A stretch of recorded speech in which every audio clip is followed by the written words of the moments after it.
You will learn simple habits you can use right now to stay calm when pressure builds and to think clearly when a decision matters most.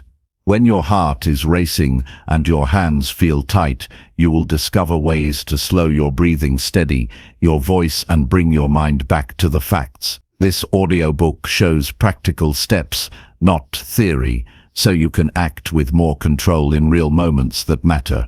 You will be guided through short practices that fit into a busy day and through questions that cut through noise so you see what really matters. You will get tools for focusing your attention, removing small distractions, and breaking big problems into manageable steps. You will also hear how to respond instead of react, how to use quiet thinking to sharpen judgment, and how to protect your peace by choosing when to engage and when to step away. Expect clear instructions to try while you listen, and simple exercises you can repeat until they feel natural. You will feel what calm actually does to your body and mind, because this audiobook asks you to notice your breath, your posture, and how words land when you slow down. You will also hear short mental phrases to steady you under pressure and ways to check facts so fear loses its hold. By the end, you will have a practical set of habits for daily life and for the next high-pressure moment when clarity matters most. If you want to stop reacting out of habit and start making smart, calm choices, keep listening and practice what you hear. Each short lesson builds into a stronger, steady you, ready to face difficult situations with confidence and clear thinking. Chapter 1. Build inner calmness by practicing steady breathing every day. When you think about calmness, it often feels like something distant, something reserved for monks sitting in quiet temples or people living far away from the noise of the world. But calmness is not a luxury, it is a necessity, especially when life feels heavy and situations push you into stress and confusion. Calmness is the foundation of thinking clearly, and without it, your mind runs wild, your emotions take control, and your ability to make smart choices fades. If you want to think smart in difficult situations, you must first learn to calm yourself, and one of the most powerful ways to do that is through something so simple, so ordinary, yet so life-changing: your breathing.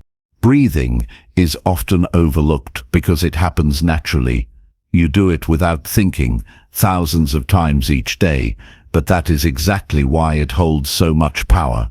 It is always with you, always available, and always under your control. When you pay attention to your breath and practice steady breathing, you give yourself the ability to slow down your racing mind, soften the grip of your emotions, and bring yourself back into balance. In moments of anger, fear, or confusion, steady breathing can turn chaos into clarity. It can turn panic into presence. It can give you the strength to face challenges without being consumed by them. But to reach that point, you need to train yourself, to build the habit, and to make steady breathing a daily practice that becomes part of who you are. Imagine a difficult situation. Perhaps someone speaks harshly to you, or something unexpected happens that shakes your confidence. Your body reacts instantly.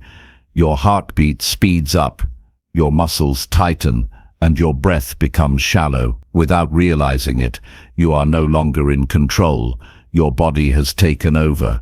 If you try to respond in that state, you will likely say something you regret, make a poor decision, or react in a way that makes things worse.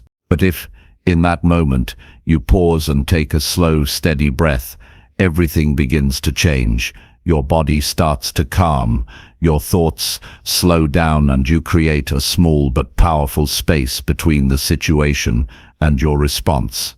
That space is where wisdom lives. That space is where you regain control. Steady breathing is not just about relaxation. It is about building a strong mind that can stay calm even when the world is not. It is about creating the inner strength to choose how you respond instead of being pushed around by emotions or external pressures. Every time you practice, you strengthen that ability, just like training a muscle. Over time, it becomes natural. You may not even notice it at first, but one day you will face a stressful situation and realize you stayed calm, you thought clearly, and you made the right choice, and it all started with the simple act of breathing. The practice itself does not need to be complicated. All you need is a few minutes each day to focus on your breath. Find a quiet place, sit comfortably, and simply breathe in slowly through your nose, letting the air fill your lungs, and then exhale gently through your mouth. Pay attention to the rhythm, steady and even. Do this for a few minutes, and you will feel your body relax, your thoughts settle, and your mind become clearer. At first, it might feel unusual. Your attention may wander, and you may find it difficult to stay focused. That is normal. What matters is that you bring your attention back to your breath each time it wanders. Over time, you will notice that it becomes easier, and the calmness you feel during practice begins to spill over into other parts of your life. But the true power of steady breathing comes when you take it beyond practice and use it in real moments of stress. When you are stuck in traffic and frustration builds, instead of letting anger take over, breathe steadily. When you are about to have a difficult conversation and nerves rise in your chest, breathe steadily. When you receive bad news and your heart races, breathe steadily. Each breath is a reminder that you are in control of yourself, even if you cannot control the situation. Each breath is a tool to bring you back to the present, where your power lies. The mind and body are deeply connected, and breathing is the bridge between them. When your body is tense, your mind becomes restless.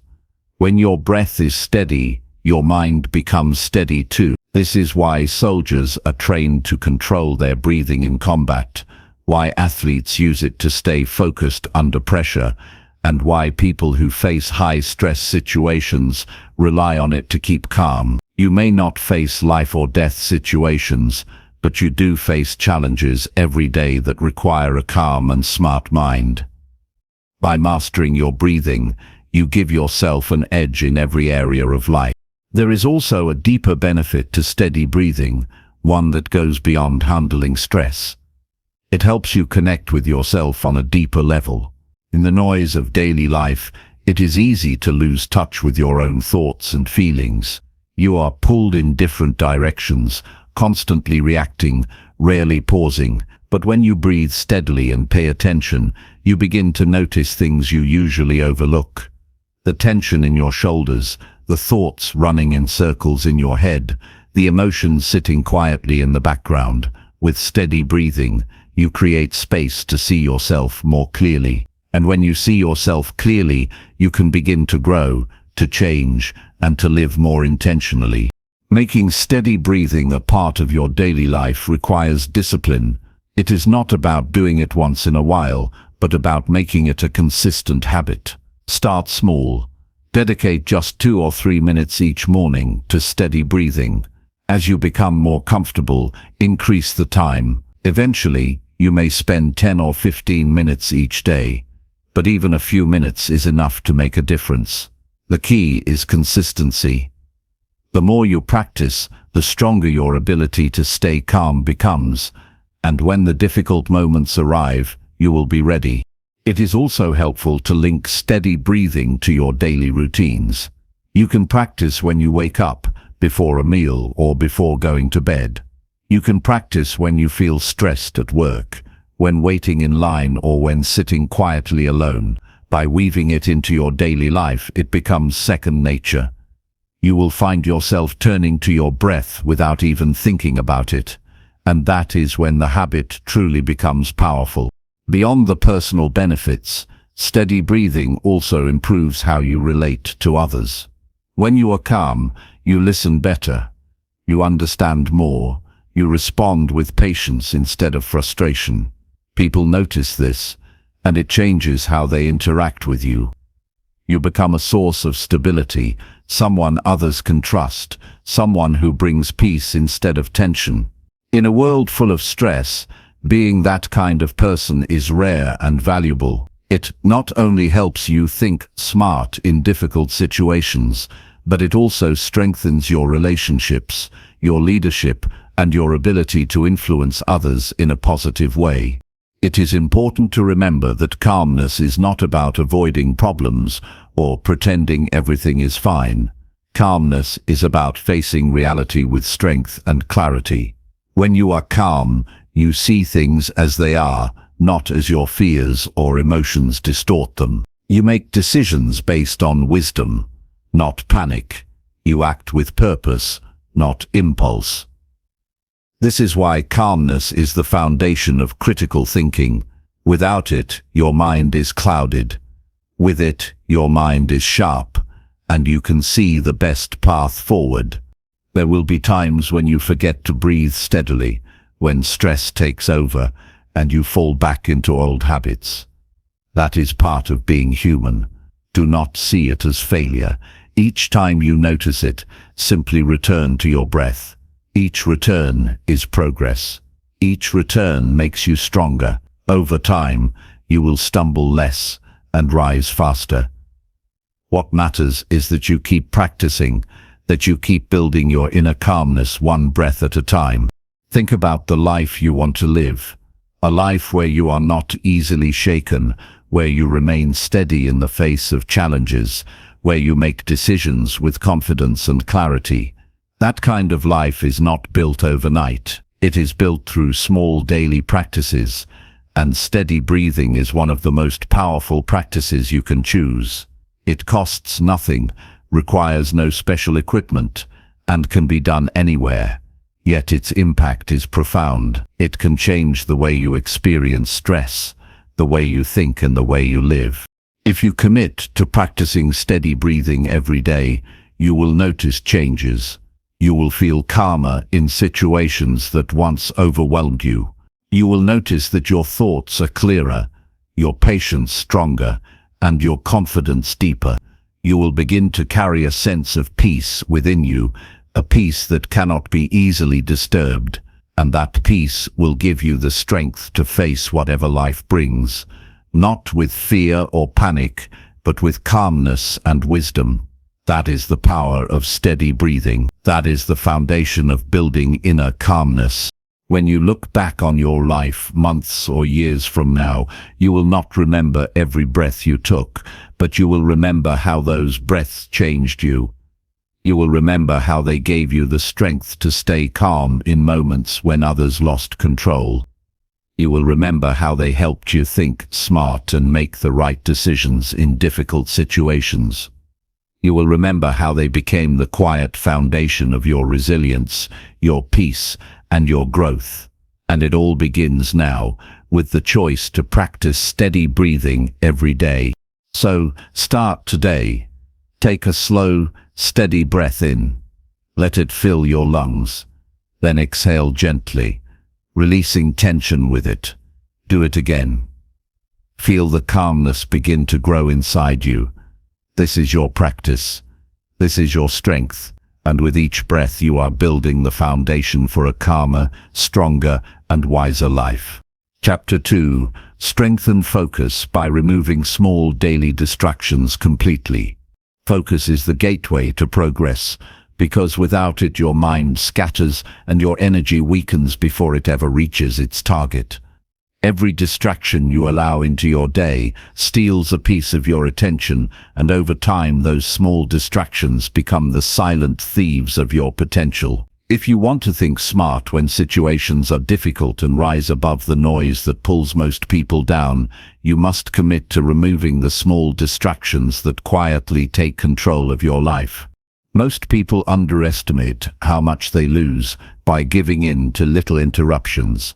A quick glance at a phone, a meaningless conversation, or checking notifications might seem harmless in the moment, but each time you shift your attention, you break the flow of your mind. Studies show it can take minutes, sometimes even longer, to fully regain focus after an interruption. That means even small distractions add up to wasted hours and weakened clarity. If you want to strengthen your focus, you cannot ignore these seemingly minor interruptions. You must treat them as barriers standing between you and your goals. When you remove distractions, you do not just free up time, you reclaim your mental energy. Your brain works best when it is steady and engaged on one thing at a time. Multitasking is often praised, but it is an illusion of productivity. What you really end up with is split energy, shallow thinking, and mistakes that could have been avoided. Deep focus requires single tasking, giving your full presence to the work or situation in front of you. By removing the things that pull your mind in different directions, you create the conditions for true focus and high-quality thinking. The first step is to identify your personal distractions. For some people, it is the constant buzzing of a phone. For others, it is background noise, cluttered environments, or the habit of checking emails too often. Take an honest look at where your attention leaks throughout the day. Write them down. By seeing them clearly, you begin to take away their hidden power. Awareness alone is a strong beginning. Because once you recognize a distraction for what it is, you can no longer fool yourself into thinking it is harmless. Once you have identified them, remove them with discipline. If your phone constantly pulls you away, silence it, place it in another room, or use apps that block notifications during focused work. If clutter on your desk keeps your mind scattered, take time to clear it and create a clean space that invites concentration. If social media draws you in, set strict limits or remove the apps entirely from your most used devices. The goal is not to fight distraction in the moment, but to design your environment in a way that prevents it from appearing in the first place. Discipline is important, but environment is stronger. By shaping the space around you, you make focus the default instead of a struggle. But distractions are not only external, many are internal. Restless thoughts, daydreaming, and the urge to avoid difficult tasks can also break your focus. The way to deal with these is through clarity and intention. Begin each day by deciding the most important task you must complete. Keep it simple and clear. When your mind starts to wander, remind yourself of that one task and bring your focus back to it. This practice trains your brain to return to what matters instead of drifting aimlessly. Over time, your ability to direct your attention strengthens, just like a muscle becomes stronger when exercised consistently. Another way to reduce internal distractions is to manage your energy. When you are tired, hungry, or overstimulated, your focus weakens naturally. Pay attention to your body. Sleep well. Eat food that supports your energy, and take short breaks to recharge your mind. Many people try to push through fatigue with sheer willpower, but discipline is not enough when your body is drained. A well-rested and nourished body makes it easier to maintain sharp focus and avoid distractions. As you practice removing distractions, you will notice an important shift. You will begin to feel more present. Instead of your attention being pulled in many directions, you will find yourself immersed in the moment. This presence is powerful because it allows you to see details you would otherwise miss, to understand situations more deeply, and to respond with clarity. In conversations, you listen more fully. In work, you perform with higher quality. In challenges, you notice solutions that others overlook. Presence is the natural reward of focus, and it begins by removing the small interruptions that scatter your mind. Strengthening focus is not about perfection. There will always be unexpected interruptions. Life is unpredictable, but by removing the small daily distractions that are within your control, you create more space for focus to grow. And when you do face sudden challenges, your mind will be trained to recover quickly, to cut through noise, and to return to what matters. This resilience of focus is what allows you to stay calm and think smart in difficult situations. To make this change lasting, Create systems that protect your attention every day. Block time in your schedule for focused work and treat it as non-negotiable. Let people around you know when you are not available so they respect your focus. Plan your breaks so your brain has time to reset instead of seeking distractions randomly. By creating these systems, you do not have to rely on constant self-control. The structure supports your focus naturally. Another powerful practice is to reflect each evening on how you used your attention during the day. Ask yourself, where did I lose focus, and what distracted me? By reviewing your day honestly, you gain insight into patterns that repeat. Maybe you notice you always lose focus around the same time, or certain activities trigger procrastination. Once you see the pattern, you can prepare better for the next day. Improvement comes from reflection and adjustment, not from expecting perfection on the first attempt. The truth is that your attention is one of your most valuable resources. Where you direct it shapes your thoughts, your actions, and ultimately your life. Small distractions may seem insignificant in the moment, but they add up to a life of scattered effort and missed opportunities. On the other hand, removing them leads to clarity, deep work, and the ability to handle challenges with strength. Every time you choose focus over distraction, you invest in a better future. There will be moments when you are tempted to slip back into old habits, to check something quickly or allow yourself to be pulled away. In those moments, remind yourself of what is at stake. Every small distraction you remove is not just about saving time, it is about shaping who you are becoming. Do you want to be someone controlled by external noise, or someone who commands their attention and uses it with intention? The answer lies in the choices you make daily. As you continue this practice, you will feel the difference. Tasks that once felt overwhelming will become manageable because you give them full attention. Conversations will feel richer because you are truly present. Challenges will feel less intimidating because your mind is not scattered. And perhaps most importantly, you will build trust in yourself, knowing that when something matters, you have the focus to give it your best.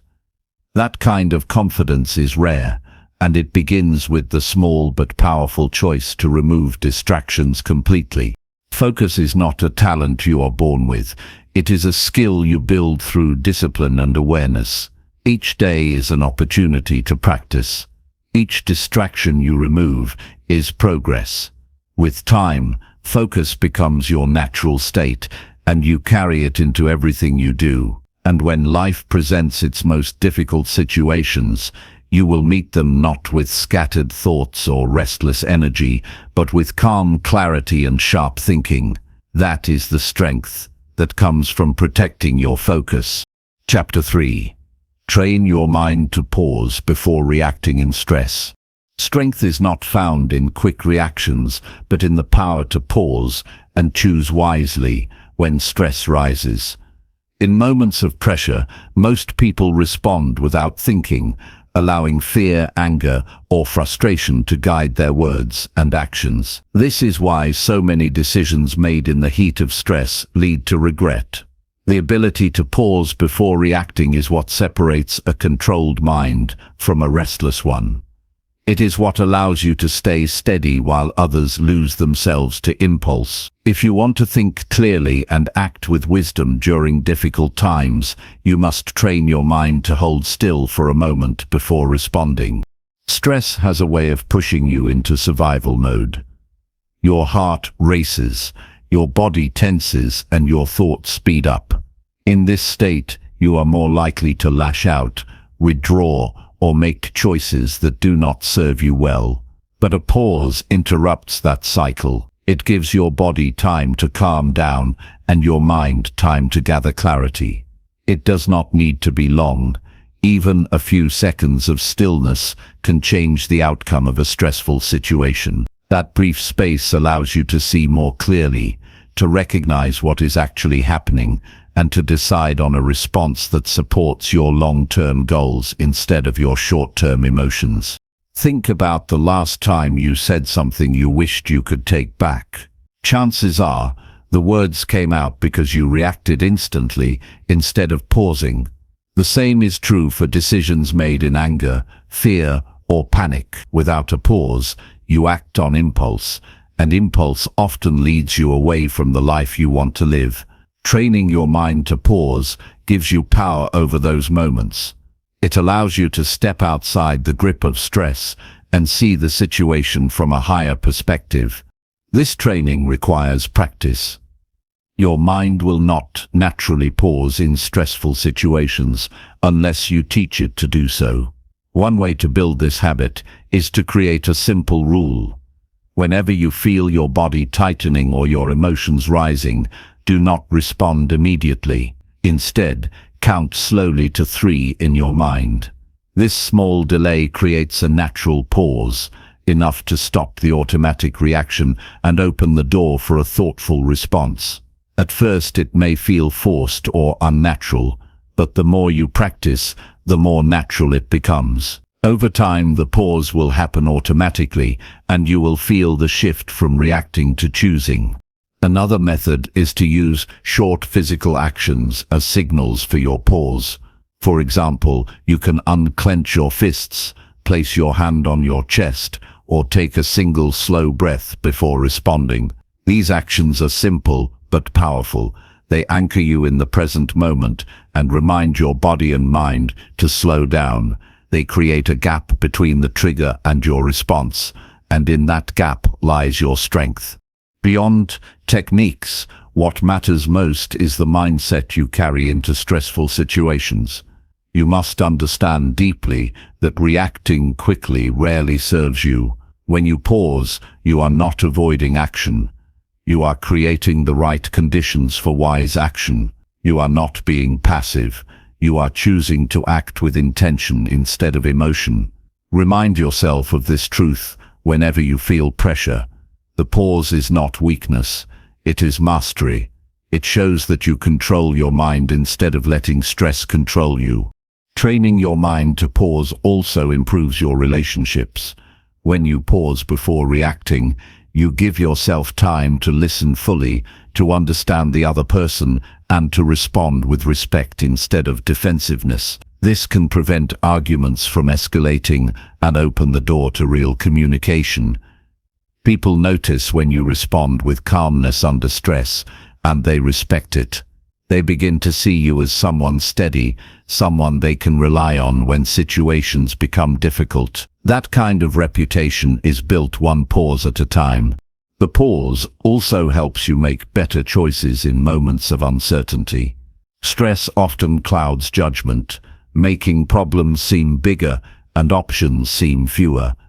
By holding back your reaction, you allow your mind to settle, and solutions that were hidden begin to appear. Many of the greatest mistakes people make in life come from rushing decisions under pressure.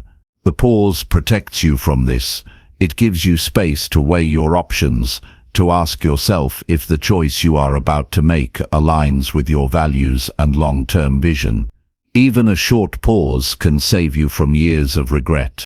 It is important to practice this not only in big stressful moments, but also in small daily situations.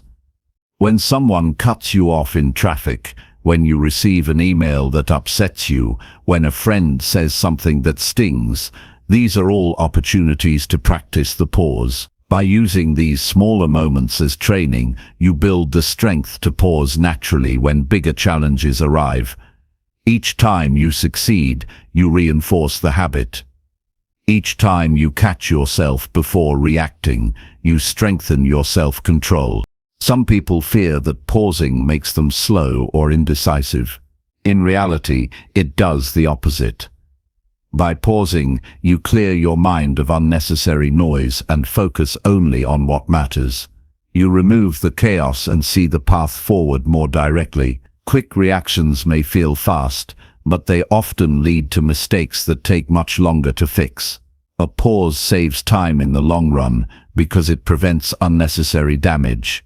Another benefit of pausing is the sense of inner peace it creates. When you react immediately to stress, you give away your control to external events. But when you pause, you reclaim that control. You remind yourself that no situation has the power to dictate your response unless you allow it. This understanding builds resilience. It makes you less afraid of stressful situations because you know you have the ability to handle them calmly.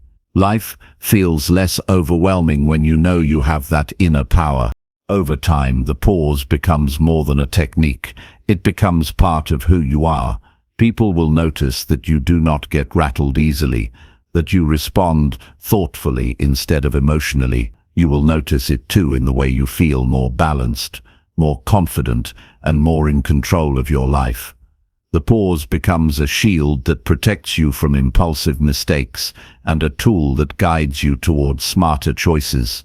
This practice does not mean you will never feel stress again. Stress is part of life, but by training your mind to pause, you change your relationship with stress. Instead of being a prisoner to it, you learn to work through it with strength. You learn to face challenges with composure. You learn to think smart when it matters most. And that ability is a gift you carry with you everywhere, in every part of your life. The truth is, anyone can react quickly, but very few can pause. That is why those who do stand out, they are the ones who keep their dignity in heated moments, who make wise decisions under pressure, and who move through life with calm strength. This is not something you are born with, it is something you build through practice, one pause at a time. The next time stress rises, remember this: you have a choice. You can let your emotions lead, or you can pause and lead yourself. One path brings regret, the other brings wisdom. Choose the pause, train it until it becomes your nature. And as you do, you will discover a new kind of strength, the kind that allows you to remain calm, think clearly, and act with power in every situation life brings. Chapter 4. Develop clarity by asking simple, direct questions every time. Clarity is power because when your mind sees the truth without confusion, you make stronger decisions and live with greater confidence. Most people complicate situations by overthinking, layering too many details, and avoiding the simple questions that cut straight to the heart of the matter. If you want to think smart in difficult situations, you must train yourself to pause and ask clear and direct questions that guide you toward the right path. Clarity begins when you stop hiding behind excuses and start confronting reality with honesty. Every time you feel overwhelmed by choices or stuck in stress, your greatest tool is not more information, but better questions. Simple questions act like a light switch that removes uncertainty and replaces it with understanding. Imagine you are facing a conflict with someone you care about. The emotions are high, words are heavy, and your mind feels pulled in many directions. Instead of getting lost in the noise, you can anchor yourself with a clear question: what exactly am I feeling right now? That small step breaks the storm of emotion and gives you clarity over what's really happening inside you. Then you can ask another question: what outcome do I truly want here? This directs your attention away from reacting blindly and toward creating a result that matches your values. Without questions, you remain trapped in confusion, but with them you cut through it and regain control.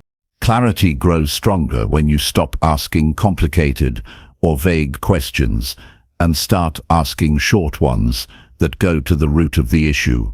If you are stressed about money, instead of spiraling into dozens of doubts, ask, what is the single most important expense I need to handle today?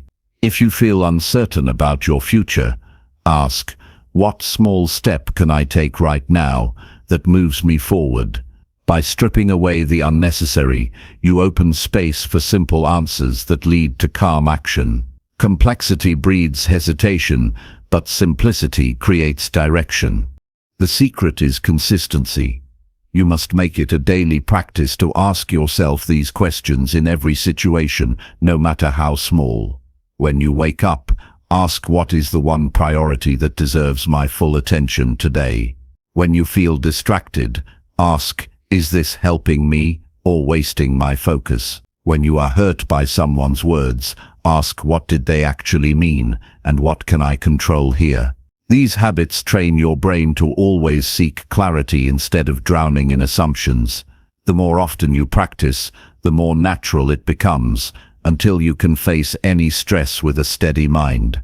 Clarity also demands courage, because sometimes the simple question leads to an uncomfortable answer. You may ask yourself, am I avoiding this problem because it scares me? Am I blaming someone else when I should be taking responsibility? These answers may not feel pleasant, but they free you from denial and open the path to growth. Avoiding truth never brings peace, but facing it directly brings freedom. The clearer you are with yourself, the less power stress and confusion hold over your life. Many people think they need complex strategies to solve problems, but in reality, breakthroughs often come from the simplest question asked at the right moment. When facing conflict, ask, what is the real issue here? When facing failure, ask, what lesson can I take from this? When facing doubt, ask, what evidence do I have for this fear? These direct questions cut through layers of assumption and bring you back to facts. Facts create strength, while assumptions create weakness. The more you rely on truth, the stronger your thinking becomes.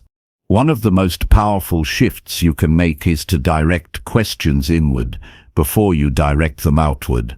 Instead of asking why others act a certain way, first ask yourself, how am I contributing to this situation? Instead of demanding answers from life, ask, what can I learn here that makes me stronger? When you take this ownership, you not only clear away confusion, but also build resilience. Every question you ask yourself sharpens your self-awareness, and self-awareness is the foundation of smart decision-making. To develop clarity, you must also slow down enough to let the answer appear. Asking is powerful, but rushing past the answer defeats the purpose. When you ask a question, sit with it for a moment. Breathe. Listen to your own thoughts without judgment. Often, the first impulse is clouded by fear or habit, but if you wait just a little longer, the real answer rises. Train yourself not to grab the quickest response, but to search for the truest one. This patience is where wisdom lives.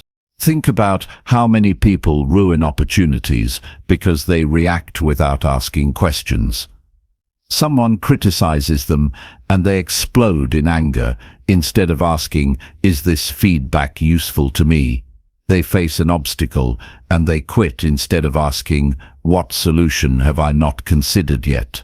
They feel doubt and they freeze instead of asking, what is the smallest step I can take forward? These missed moments come from skipping the question process. If you build the habit of asking, you protect yourself from rash reactions and wasted energy. Clarity is not a gift you are born with. It is a skill you create by repeating this practice. The more you ask simple and direct questions, the more confident you feel in every part of life. You start trusting yourself because you know how to cut through noise and find the truth. You become calmer under stress because you rely on clear answers instead of chaotic emotions. You develop strength that others notice because while most people get lost in confusion, you remain steady and sure. This practice improves relationships as well. Instead of assuming what someone else means, ask, what did you mean by that? Instead of arguing based on assumptions, ask, what solution can work for both of us? Instead of staying silent in resentment, ask, what is the real problem I need to express? By asking questions, you invite honesty and reduce unnecessary conflict. Clear questions create clear communication, and clear communication strengthens trust. In your personal goals, the same principle applies. When you feel overwhelmed by big dreams, ask, what is the first simple step I can take today? When you doubt your abilities, ask, what evidence shows I have grown in the past? When you feel lost, ask, what matters most to me right now? These direct questions help you avoid paralysis and instead focus on progress. Each time you practice this, you train your brain to replace doubt with direction. Remember that clarity is not about having every answer in advance, but about knowing which question to ask in the moment. Difficult situations may never fully disappear, but when you bring clarity into them, you gain the power to choose wisely instead of reacting blindly. Each question is like a tool you carry with you everywhere. The more tools you have, the more capable you feel in any challenge. So from now on, commit to this practice. The next time you feel confused, stop and ask a simple question. The next time you feel stressed, ask what truly matters.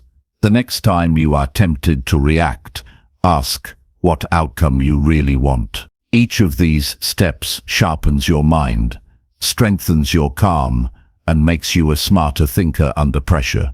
This is how clarity is built, not in rare big moments, but in the small choices you make daily. When you live with clarity, stress loses its grip, confusion fades, and decisions become sharper. You create peace within yourself, confidence in your choices, and direction in your life. This is the strength that comes from asking simple, direct questions every single time. And once you build this strength, you will never go back to living in the fog of uncertainty.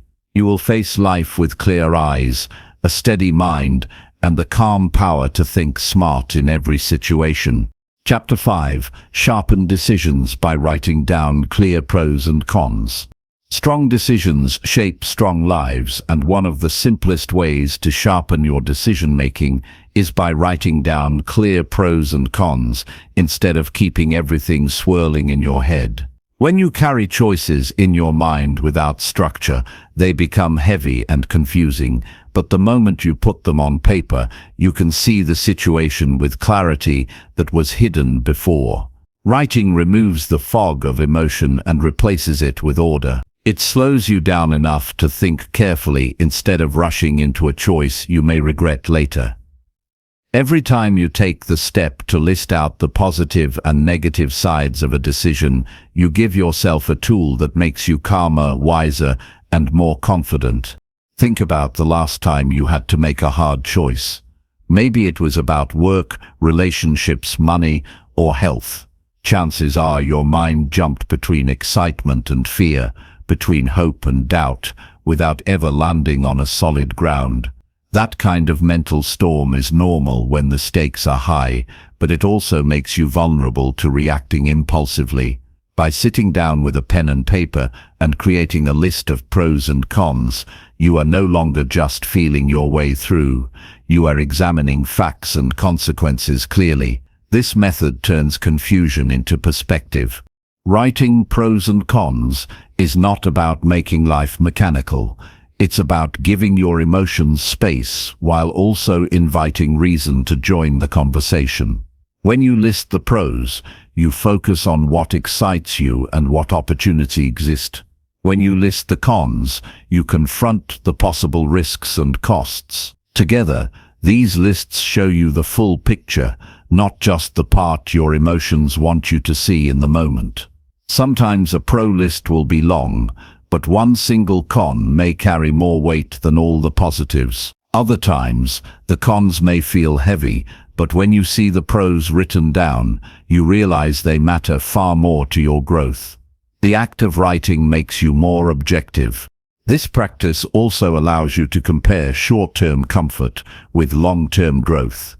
Many people make decisions based only on how they feel right now, but when you write things down, you can see which choice may be difficult today, but rewarding tomorrow. For example, if you are deciding whether to stay in a job that drains you, the pros may include stability, income, and familiarity.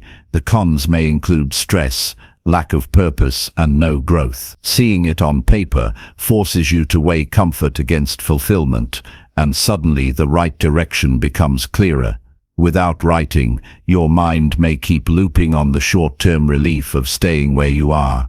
With writing, you recognize the long-term benefit of choosing growth. The power of this method also lies in slowing your thinking.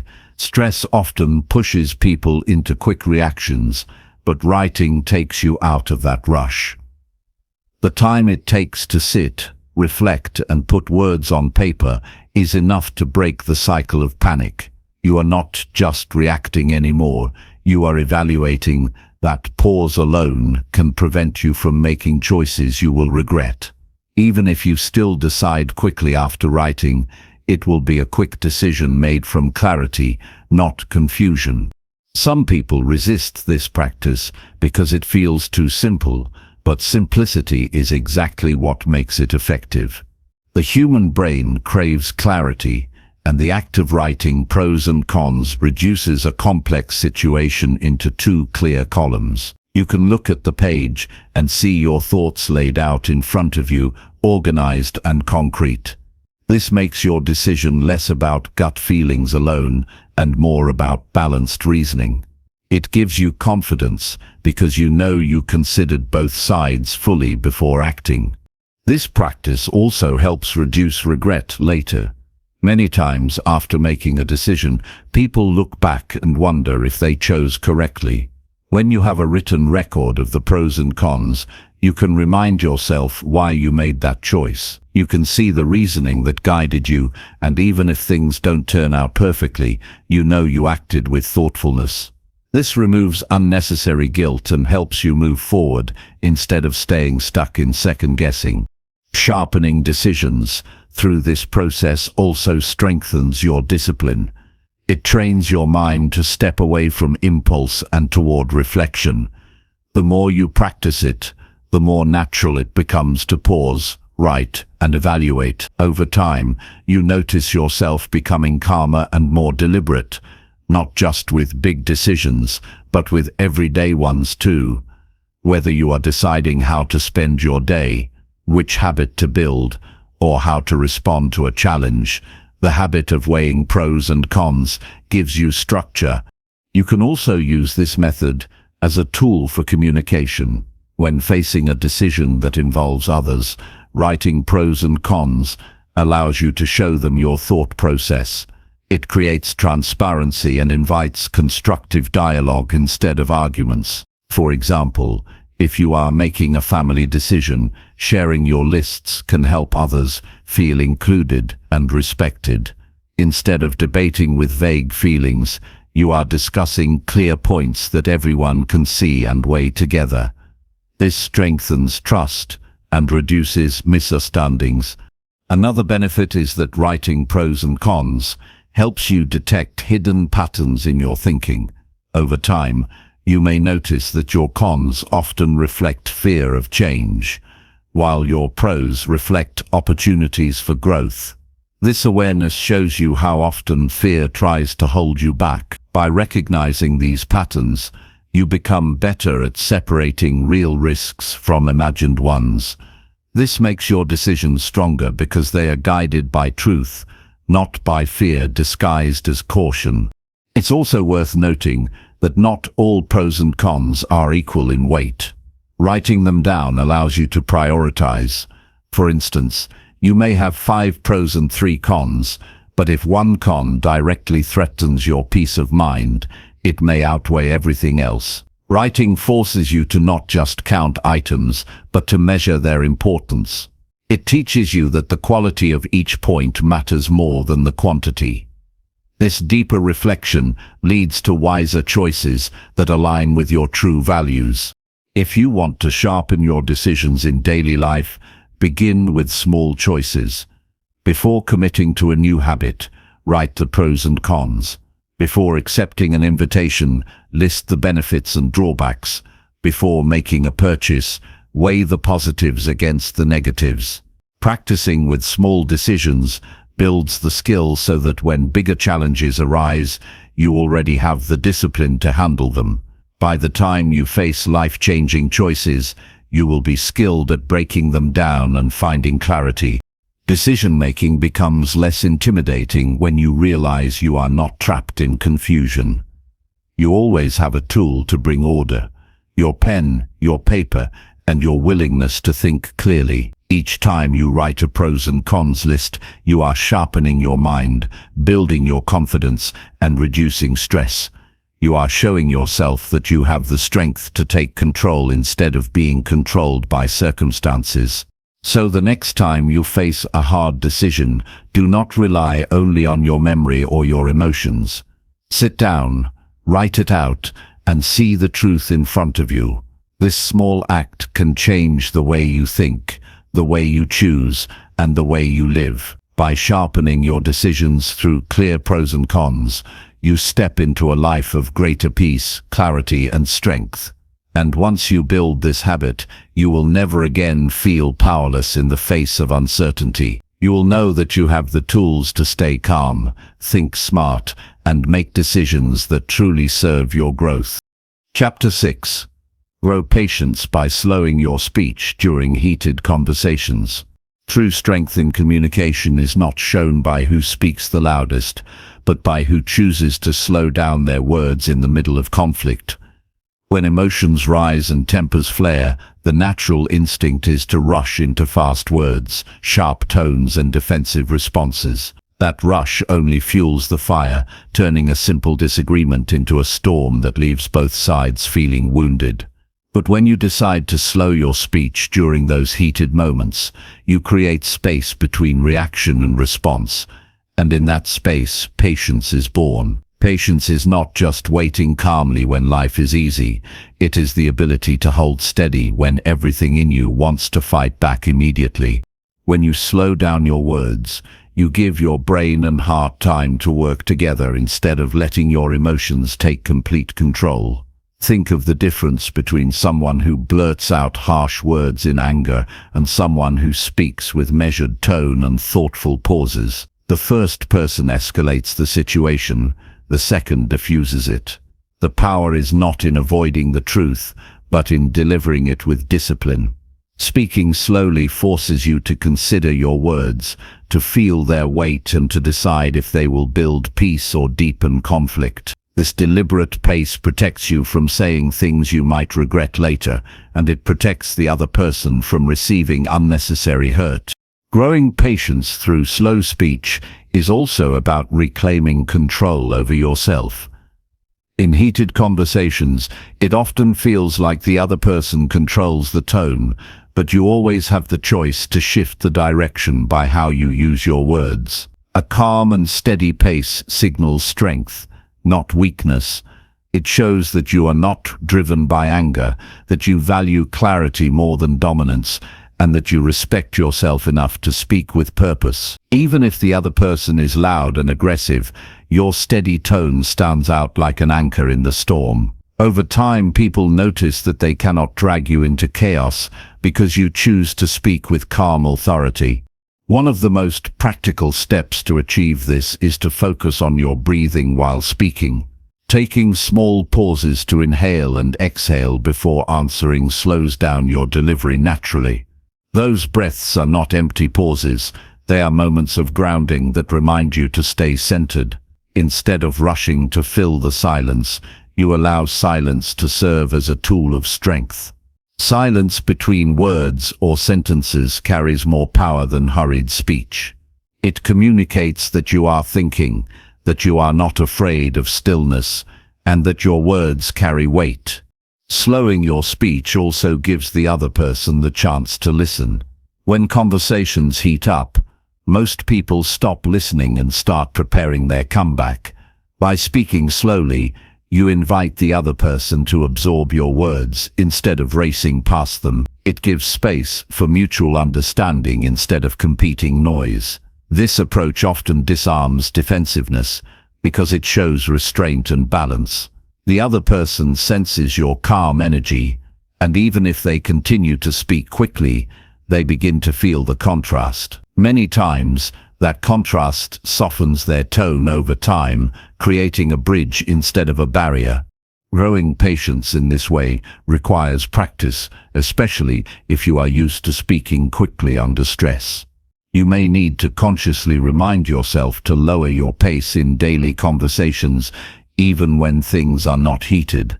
Practicing slow and thoughtful speech in regular discussions trains your mind to do the same under pressure. It is like strengthening a muscle. The more you work on it, the more natural it becomes. Then, when a truly difficult moment arises, you already have the discipline to slow down instead of rushing into harmful words. Another benefit of slowing your speech is that it protects your clarity. Anger and stress make the mind foggy, but speaking slowly forces you to organize your thoughts. Instead of stumbling over words or saying things you don't fully mean, you give yourself time to think clearly. You begin to notice what is truly important to say and what is better left unsaid. Not every thought deserves a voice, and not every emotion deserves a response. Slowing down creates a filter that helps you choose wisely. This habit also builds trust in your relationships. People remember how you make them feel during conflict. If you speak too fast, cut people off, or use harsh words, they feel dismissed and disrespected. But if you slow down and speak with care, even in disagreement, they feel valued. They may not agree with you, but they know you are treating them with dignity.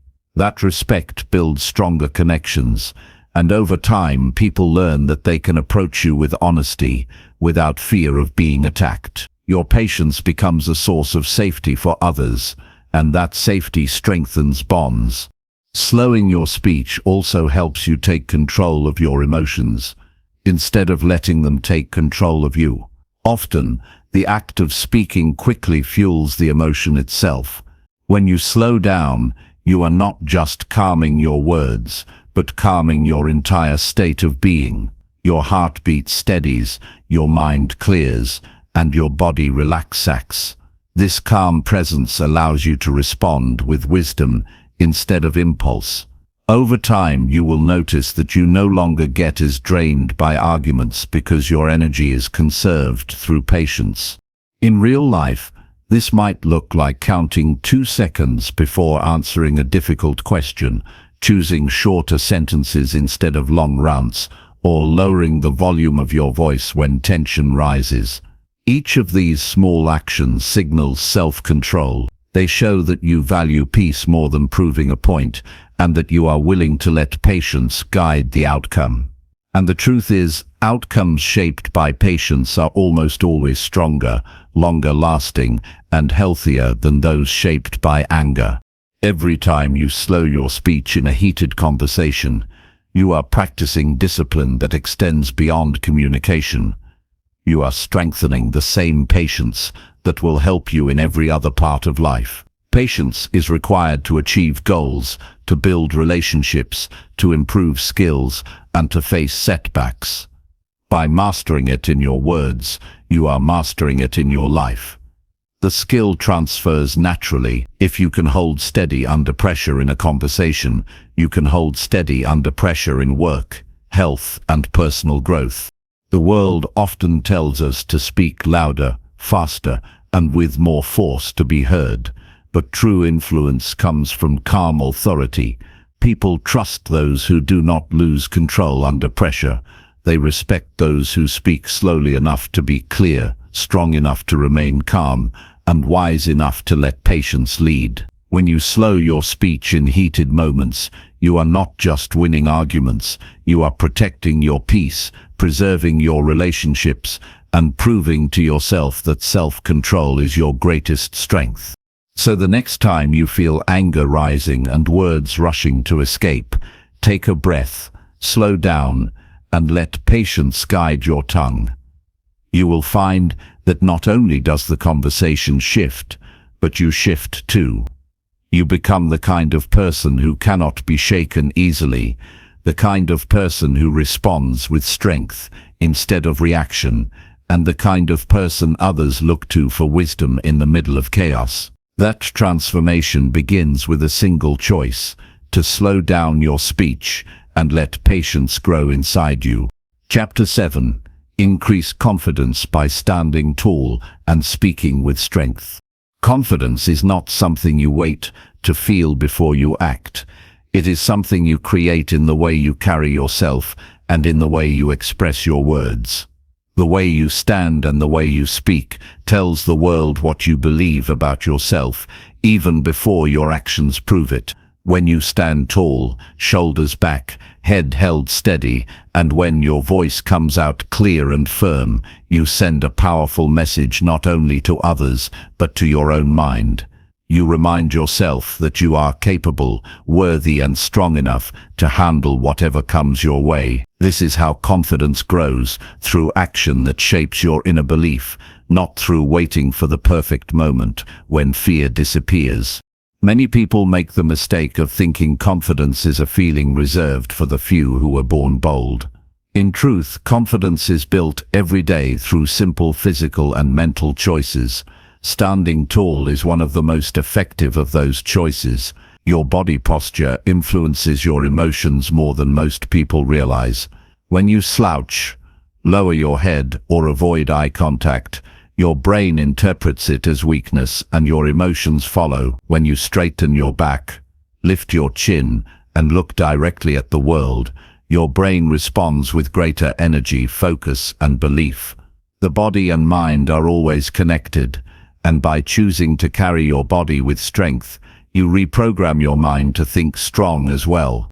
Speaking with strength has the same impact. A voice that trembles, whispers, or hesitates tells your mind and others that you doubt yourself. A voice that is steady, clear, and deliberate communicates conviction. Speaking with strength does not mean yelling or dominating. It means expressing your thoughts in a way that shows you trust them. It means speaking at a pace that shows control, with a tone that is steady and with words that carry weight. Even if you feel nervous, choosing to speak with strength slowly builds the belief that your words matter, and the more you practice, the more natural it becomes. This connection between body, voice, and confidence has been proven in everyday life. Think of times you entered a room and immediately noticed someone who stood upright and spoke with certainty. You likely felt drawn to their presence, trusting their words more easily. That power is not reserved for them alone. It is available to you as well if you commit to practicing it. Confidence is not arrogance. It is quiet assurance. It is not about proving superiority. It is about demonstrating self-respect. When you stand tall and speak with strength, you show yourself and others that you belong, that you matter, and that your presence carries value. The practice of standing tall and speaking strong also helps in moments of fear. Fear thrives in weak posture and shaky voices. Fear grows louder when you shrink your body and silence your words. But when you physically choose to expand your presence, your fear begins to lose its grip. Your breath becomes deeper, your mind becomes sharper, and your emotions begin to steady. Each time you stand tall in the face of fear, you prove to yourself that courage is within reach. Each time you speak with strength despite nervousness, you build evidence that you are stronger than your doubts. Over time, this evidence reshapes your self-image. You no longer see yourself as someone who hides or avoids, but as someone who shows up and expresses themselves with dignity. Confidence built this way does not fade quickly because it is rooted in action, not temporary feelings. Feelings change from day to day, but the discipline of posture and voice is something you can choose consistently. The more often you choose to stand tall and speak with strength, the more automatic it becomes. Soon you will notice that even in unexpected situations, an unplanned question, a challenging conversation, a high-pressure moment, your body naturally rises into strength, and your voice naturally carries authority. That is the true reward of this practice. Confidence that remains with you no matter the circumstance. Standing tall also impacts how others treat you. People respond to confidence. When you walk into a room with posture that communicates assurance, you invite respect. When you speak in a way that carries weight, people listen more carefully. This creates opportunities because doors often open to those who carry themselves with presence. Confidence attracts trust, and trust leads to influence. You don't have to demand respect when your body and voice naturally inspire it. This is not about impressing others, but about creating conditions where your ideas, values, and strengths are given the space they deserve. Practical steps make this growth achievable. Start each day by checking your posture. Stand in front of a mirror, straighten your back, relax your shoulders, lift your chin slightly, and practice speaking a few sentences with clarity. Do this not for performance, but for training your brain to associate this posture and voice with strength. When you walk into conversations, consciously remind yourself to slow down your words and breathe steadily. When fear whispers that you are not enough, respond by physically adjusting your body into a stance of confidence. In those small, simple moments, you are reshaping the way you see yourself. It is also valuable to pay attention to the words you choose when speaking. Strong speech is not only about tone, but about clarity. Avoid filling your sentences with unnecessary doubt. Phrases like, maybe, I think, or I'm not sure, but weaken your voice before you even finish your thought. Replace them with clear statements that show belief in your ideas. Speak with the mindset that your perspective has worth. This doesn't mean refusing to listen to others or being stubborn. It means respecting your own voice enough to present it without apology. The more you practice this, the more natural it becomes to express yourself with strength. Another practice that strengthens confidence is to notice how often you shrink yourself unconsciously. Do you cross your arms to appear smaller, avoid eye contact in uncomfortable situations, or lower your tone when challenged? Each of these habits tells your mind that you are powerless. Becoming aware of them is the first step to change. Each time you catch yourself shrinking, correct it immediately by standing taller, relaxing your arms, and meeting the moment with steady eye contact. Each correction builds strength, and over time these choices form a habit that no longer requires effort. Speaking with strength also involves how you handle mistakes. Confidence is not about being flawless, it is about responding to flaws with steadiness. If you stumble over words, pause, breathe, and continue calmly instead of rushing with embarrassment. People respect composure far more than perfection. By slowing down and maintaining strength in your voice even after a mistake, you show resilience. You show that your confidence does not depend on being perfect, but on being steady. That kind of confidence is unshakable because it is rooted in character, not performance. Ultimately, confidence is not given to you. It is built by you. It is built every time you choose to stand tall when fear wants you to shrink. It is built every time you speak with strength when doubt wants you to stay silent. It is built each day through physical choices that shape your mental state.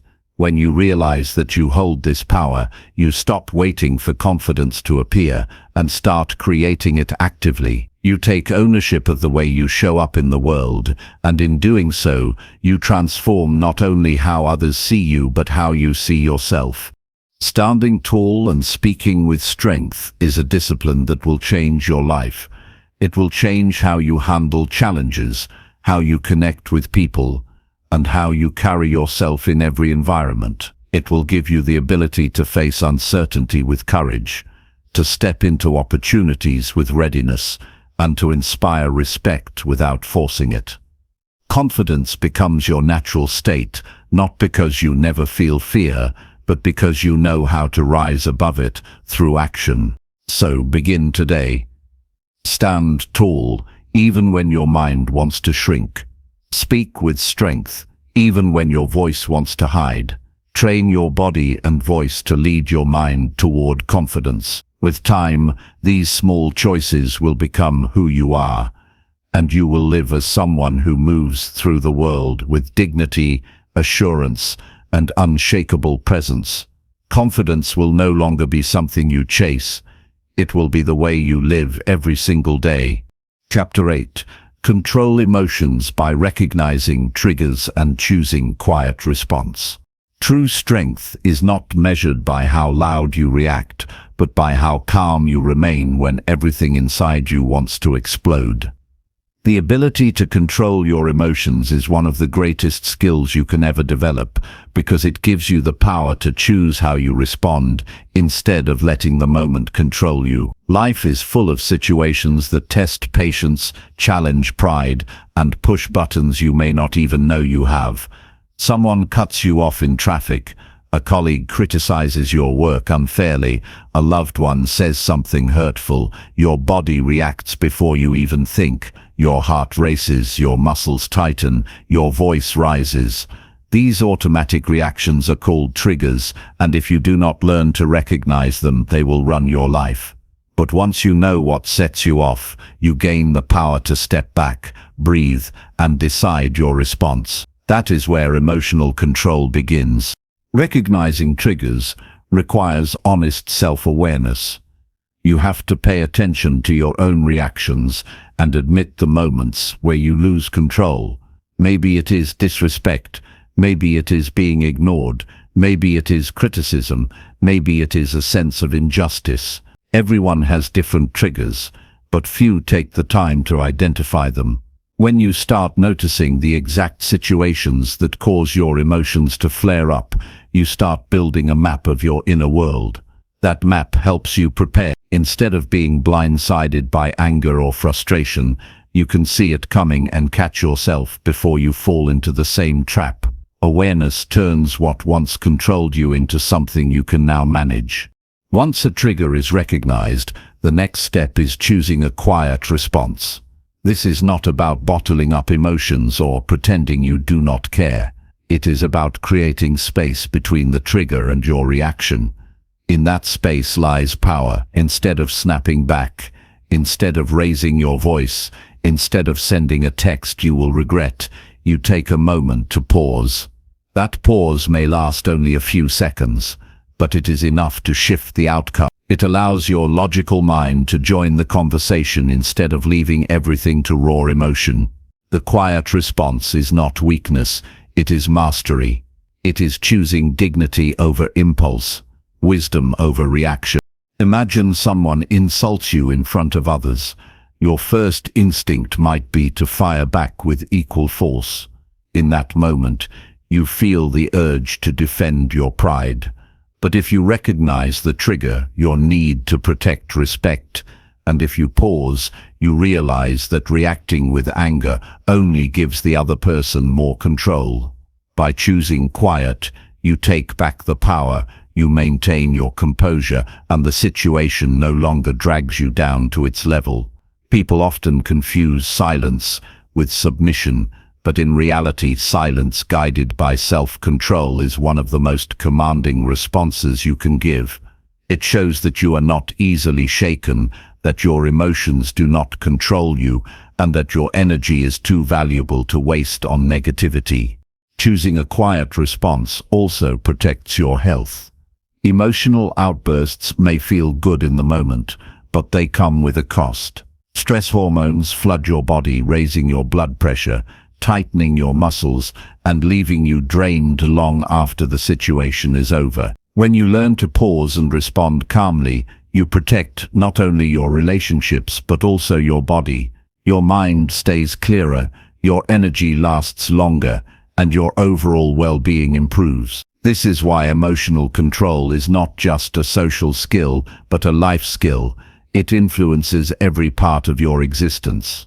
Practicing quiet responses does not mean avoiding important conversations or letting people walk over you. It means approaching conflict with clarity instead of chaos. For example, if a co-worker takes credit for your work, the emotional reaction might be to confront them in anger, but the quiet response would be to calmly gather your thoughts, present your facts, and express your point without letting anger poison your message.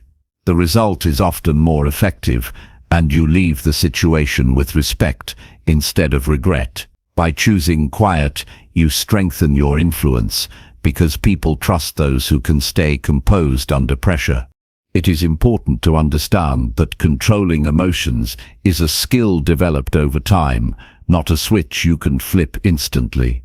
The first few times you try to hold back a reaction, you may feel uncomfortable or even unnatural. You might feel like you are suppressing yourself, but with practice you realize you are not holding back. You are taking control. Over time, the pause becomes easier. You start noticing your triggers earlier. You start choosing calm more naturally. This is how growth works. Small, repeated choices that reshape who you are. Another key to emotional control is preparation. If you know you are heading into a stressful situation, set an intention before you enter. Tell yourself, no matter what happens, I will remain calm. By mentally preparing, you give yourself a stronger foundation to stand on when the trigger comes. This small practice can prevent an emotional storm before it starts. Preparation gives you a shield, and the more often you use it, the more resilient you become. One of the greatest benefits of mastering emotional control is the freedom it gives you. When you allow triggers to dictate your reactions, you are living as a prisoner to outside forces. Anyone who knows your buttons can push them and control your behavior. But when you recognize those triggers and choose quiet instead of chaos, you take back ownership of your life. You decide what deserves your energy and what does not. That freedom gives you peace, and peace is one of the greatest forms of power you can ever hold. This practice also transforms relationships. People trust and respect those who can stay steady in emotional situations. They feel safer around you because they know you will not explode unpredictably. Friends, family, and colleagues start to look at you as a source of calm, someone who brings stability instead of drama. That reputation opens doors, builds influence, and strengthens bonds. Emotional control makes you the kind of person others want to follow, not because you demand it, but because you embody it. The journey of learning to recognize triggers and choosing quiet responses requires patience with yourself.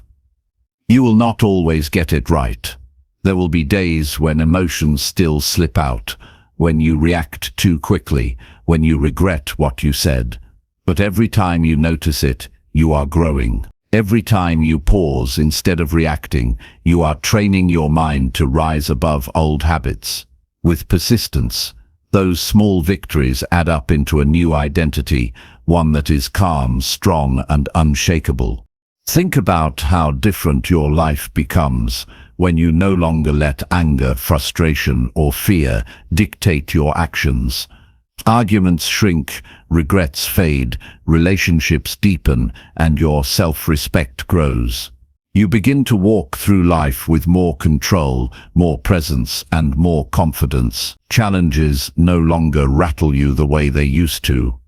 You begin to see clearly that peace is a choice, not a gift someone hands you. It is built through awareness, discipline, and practice. So the next time a trigger appears, when someone criticizes you, when stress rises, when frustration burns, remember this: you hold the power to decide what happens next. You can hand control to the trigger, or you can claim control for yourself. The strongest choice is often the quiet one. In that silence, you do not lose your voice. You gain your authority. That is the art of mastering emotions, and it will change not only how you face challenges, but how you live every single day. Chapter 9. Improve problem solving by breaking challenges into small steps. The fastest way to regain control over any difficult challenge is to stop looking at it as one massive problem and start breaking it down into smaller, more manageable steps. When everything feels overwhelming, the human mind tends to freeze, and in that frozen state, solutions become harder to see. But the truth is, no matter how big a challenge appears, it is always made up of smaller parts that can be tackled one by one.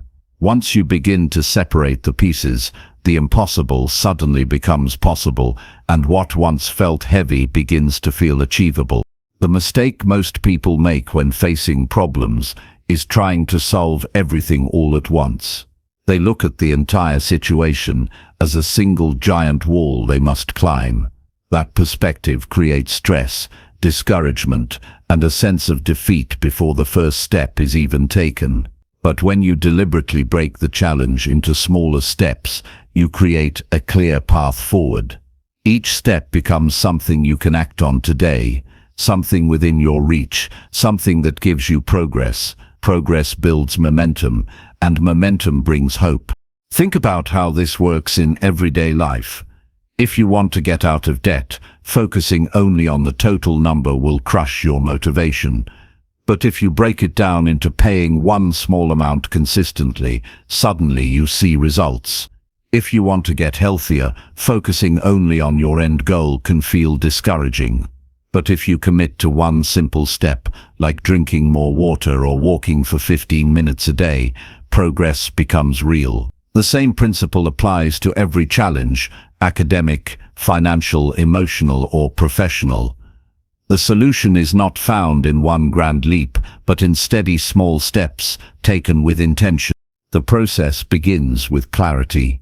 You must define the challenge in simple, specific terms. Instead of saying, "My life is a mess," break it down to, "I need to improve my daily schedule," or "I need to manage my finances better." A vague challenge is impossible to solve, but a clearly defined one can be broken into practical steps. Once clarity is gained, list out every possible small action that could help. Even if some seem minor, write them down. The act of putting them on paper organizes your thinking and transforms an overwhelming problem into a structured plan. Breaking challenges into steps also helps reduce emotional pressure. When a problem feels too big, anxiety takes over and clouds decision-making. But when you focus on only the next step, you free your mind from unnecessary weight. You do not need to solve everything today, you only need to handle the next small piece. This mindset gives you space to breathe, think, and act with more confidence. By staying focused on smaller actions, you avoid drowning in the fear of the bigger picture. Another important benefit of breaking challenges into steps is that it allows you to measure progress. Often people feel discouraged because they do not see results quickly enough. But small steps give you markers along the way. Each step completed is a victory that reinforces your determination. This creates a cycle of accomplishment. You begin to trust yourself more, and that trust keeps you moving forward even when the journey is long. It is also essential to prioritize the steps. Not every action carries the same weight. Some are foundational and others are secondary. Start with the most important ones that will create the biggest impact. For example, if you are trying to fix a failing project at work, the first step may be identifying the main problem before you focus on minor details. Prioritizing ensures your energy goes to the actions that truly move you forward. It keeps you from wasting time and effort on things that don't matter in the bigger picture. One of the reasons people avoid breaking challenges into steps is because they fear the process will take too long. They want quick solutions and immediate results. But the truth is, attempting to solve everything at once is what delays progress the most. The people who move forward in life are not the ones who try to leap to the end, but the ones who commit to steady small actions daily. Slow progress is always better than no progress, and often it is the most reliable path to lasting results. Breaking problems into steps also strengthens resilience. Each step you complete gives you proof that you are capable of handling challenges. This builds confidence not only for the current problem, but for future ones as well. You train your mind to see problems not as threats, but as puzzles to solve. Instead of being paralyzed by fear, You learn to approach difficulties with curiosity and determination. Resilience is not built by avoiding problems, but by tackling them piece by piece until solutions appear. Let's take a practical example. Imagine you want to change careers but feel stuck. The problem seems enormous. You need new skills, new connections, and a new job.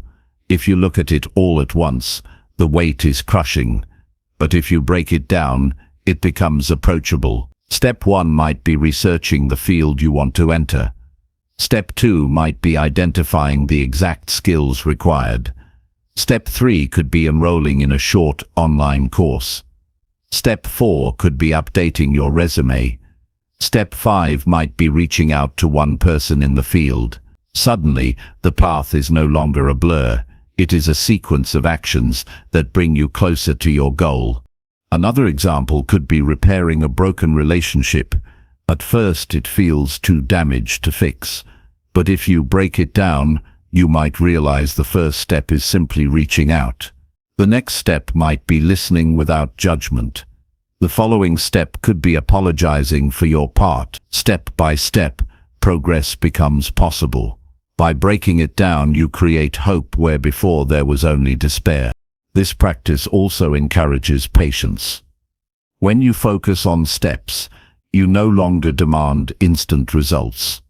You begin to accept that meaningful change takes time. Patience is a strength because it keeps you steady when others give up too soon. It helps you stay committed to the process even when results take longer than expected.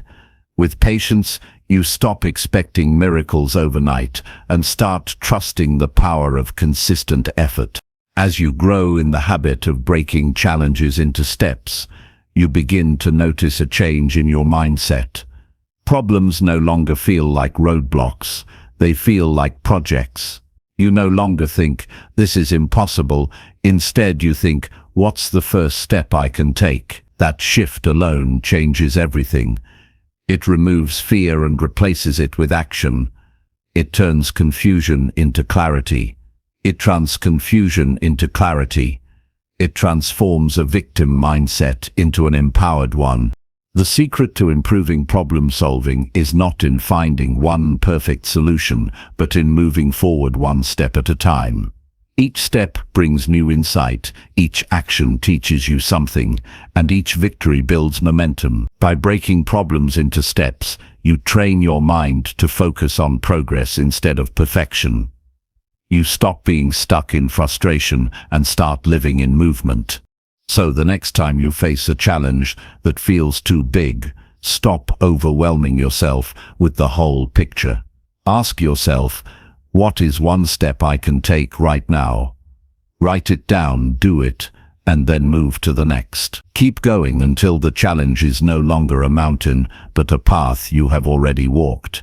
That is how you improve problem solving, by turning the impossible into a series of possible steps, each one leading you closer to the life you want. Chapter 10. Gain perspective by listening fully before giving any answer. The quickest way to lose respect and miss opportunities is to answer before you have truly listened.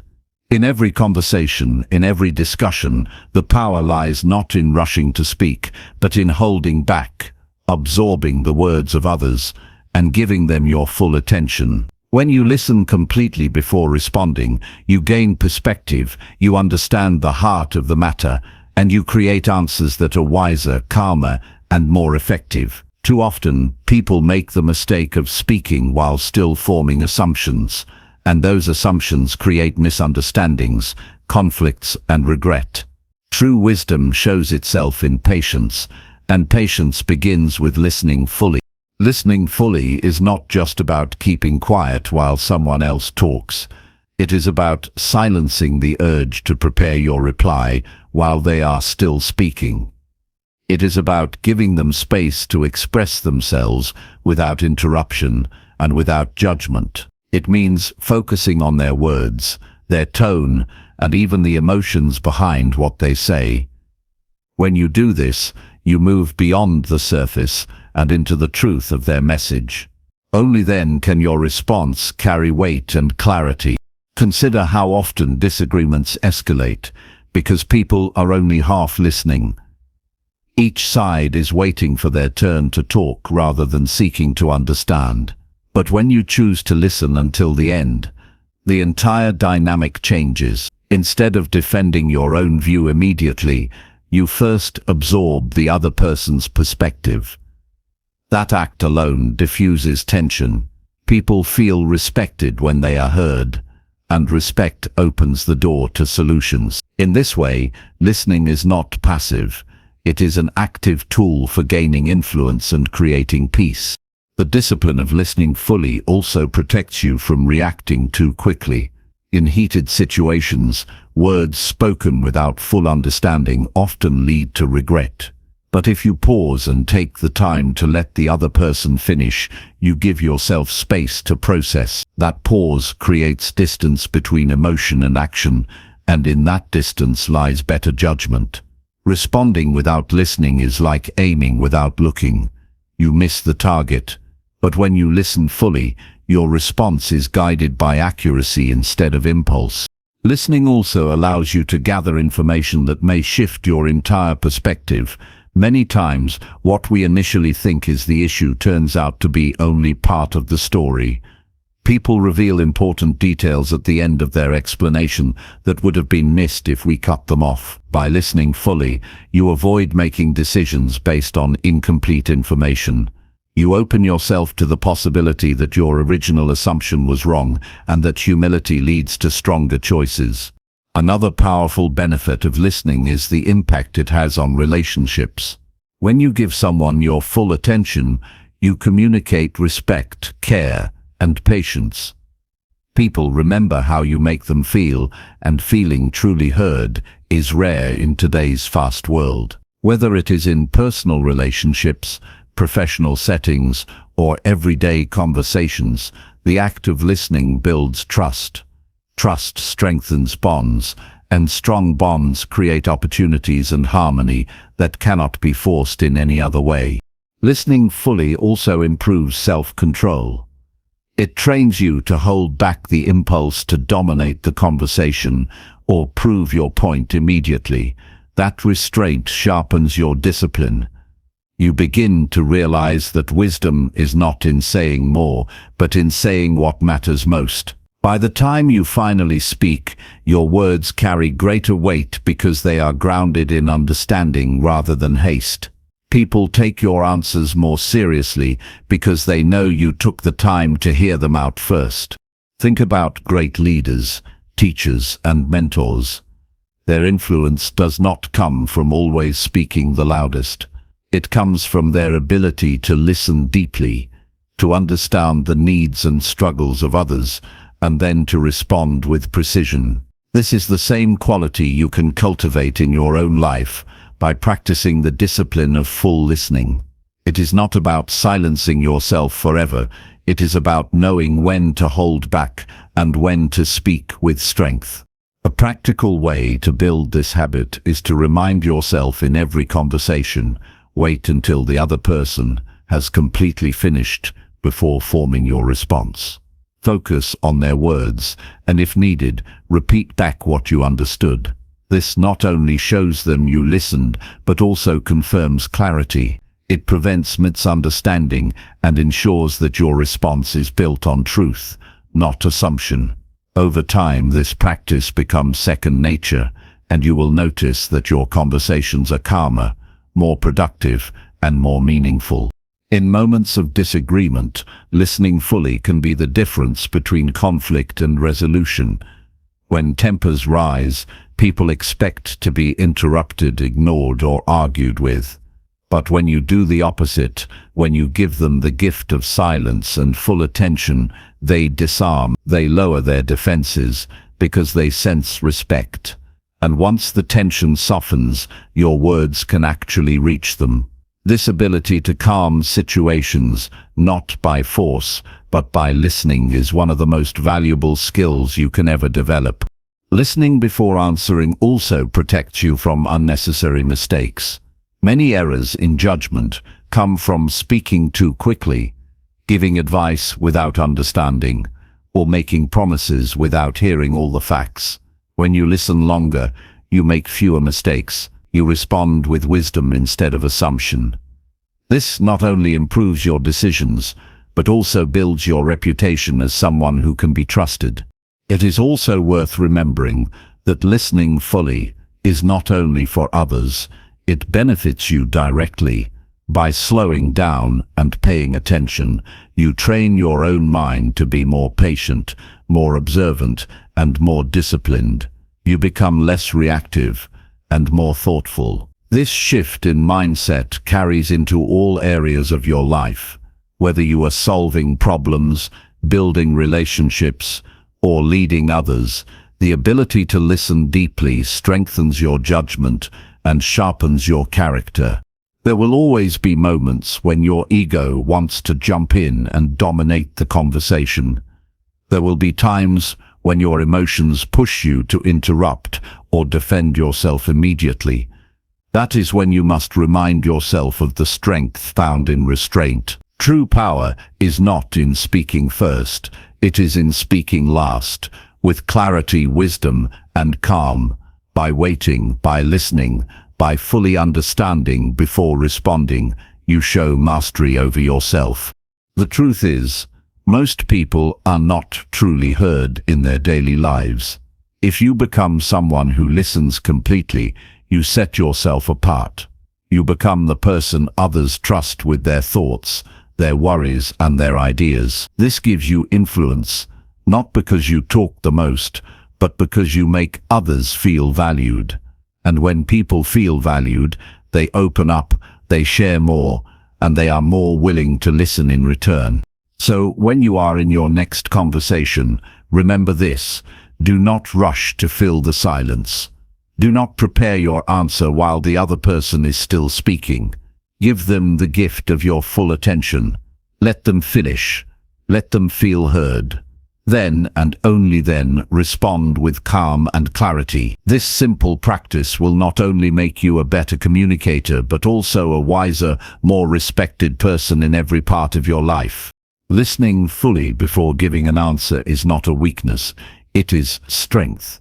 It is the strength to control your ego, the discipline to stay patient, and the wisdom to seek understanding before speaking. It is a skill that can change the way you connect with others, the way you solve problems, and the way you lead your own life.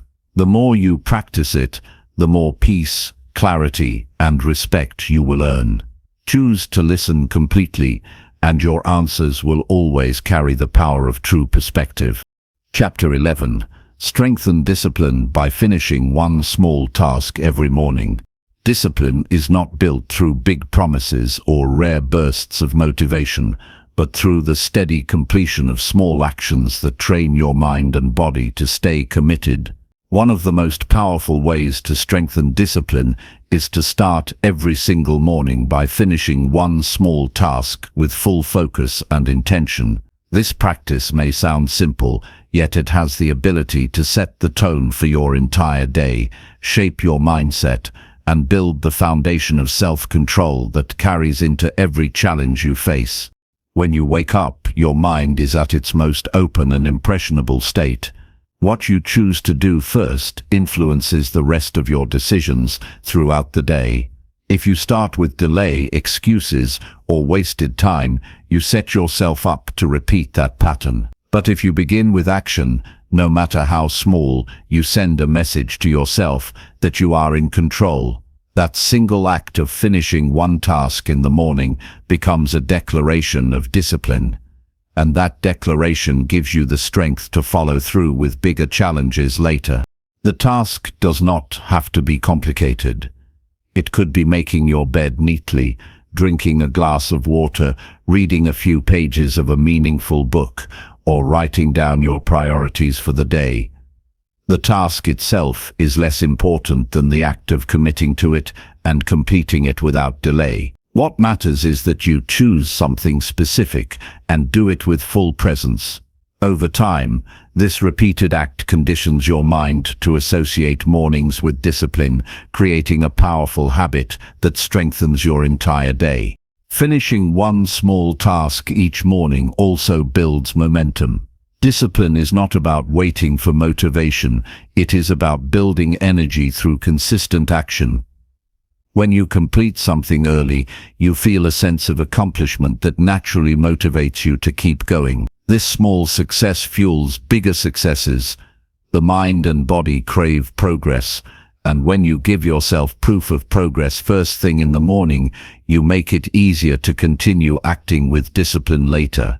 Another key benefit is that this practice develops self-trust. Many people struggle with discipline because they do not trust themselves to follow through. They have broken too many promises to themselves in the past. But when you set one clear task each morning and complete it consistently, you rebuild that trust. You prove to yourself that when you decide to act, you will act. Over time, this self-trust grows stronger, and with it, your confidence and discipline expand into other areas of your life. Discipline through small tasks also teaches you to master the present moment. Large goals often create overwhelm because the mind races ahead to the end result. But small tasks keep you anchored in now. You are not worrying about the whole year, the entire project, or the bigger picture. You are only focused on finishing what is right in front of you. This mental discipline to stay present sharpens your ability to focus and reduces procrastination, both of which are essential for success. Consider how powerful this can be in practice. Imagine waking up and making your bed immediately. That simple action creates order, sets structure, and removes the temptation to slip back into laziness. Or picture yourself starting the day by writing down 3 priorities. That action organizes your mind, clarifies your direction, and strengthens your ability to stay focused on what matters. These small choices, repeated daily, create the habits that determine your future. Discipline is often misunderstood as something rigid or exhausting, but in reality it brings freedom. When you train yourself to finish one small task every morning, you stop being controlled by excuses, moods, or distractions. You take ownership of your day before it has the chance to slip away. That freedom, the freedom to live on your own terms, comes from the discipline of doing what you said you would do, and it always begins with something small. This practice also strengthens resilience. There will be days when you wake up tired, stressed, or unmotivated.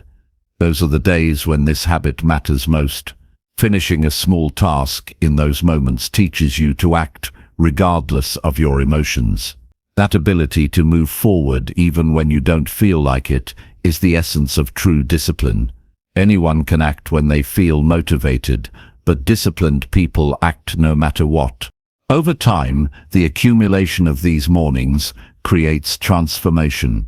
Each day you complete a task, you are laying a brick of discipline. Day after day, the structure of your character becomes stronger. People may admire the end result, but it was built quietly through these small, consistent actions.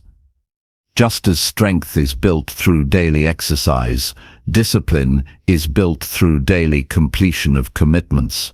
One small task each morning is the exercise that strengthens your mental muscles. It is important to choose your morning task with intention. It should be something meaningful enough to matter, but small enough to complete without excuse.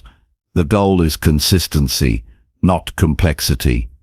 For some, it may be writing a short reflection to start the day with gratitude. For others, it may be organizing their workspace before beginning work. The key is to pick one action and make it non-negotiable.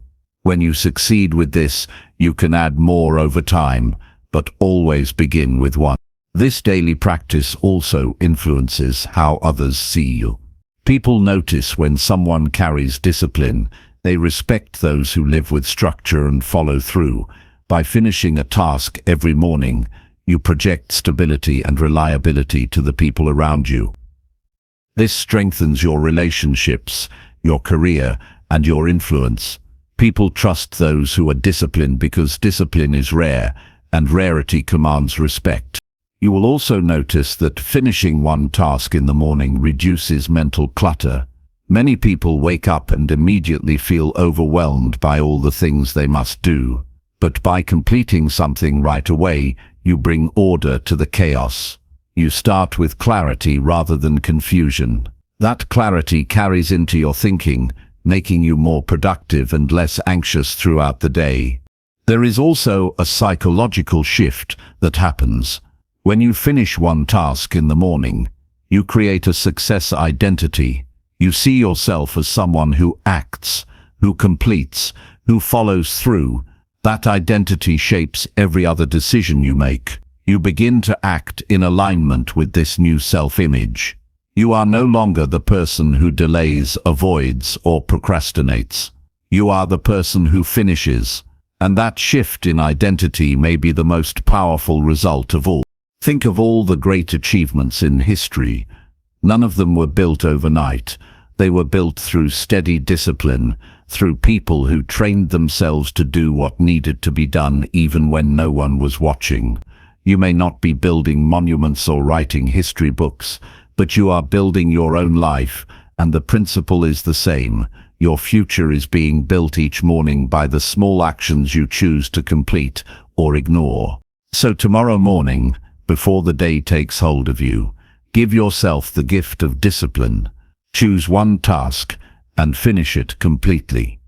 Do it with focus, do it with intention, and do it without excuse. Over time, this one small habit will change the way you see yourself and the way you live your life. Discipline is not something you wait for, it is something you create, one morning, one task, one step at a time. When you strengthen discipline in this way, you gain power over your day, your habits, and ultimately your destiny.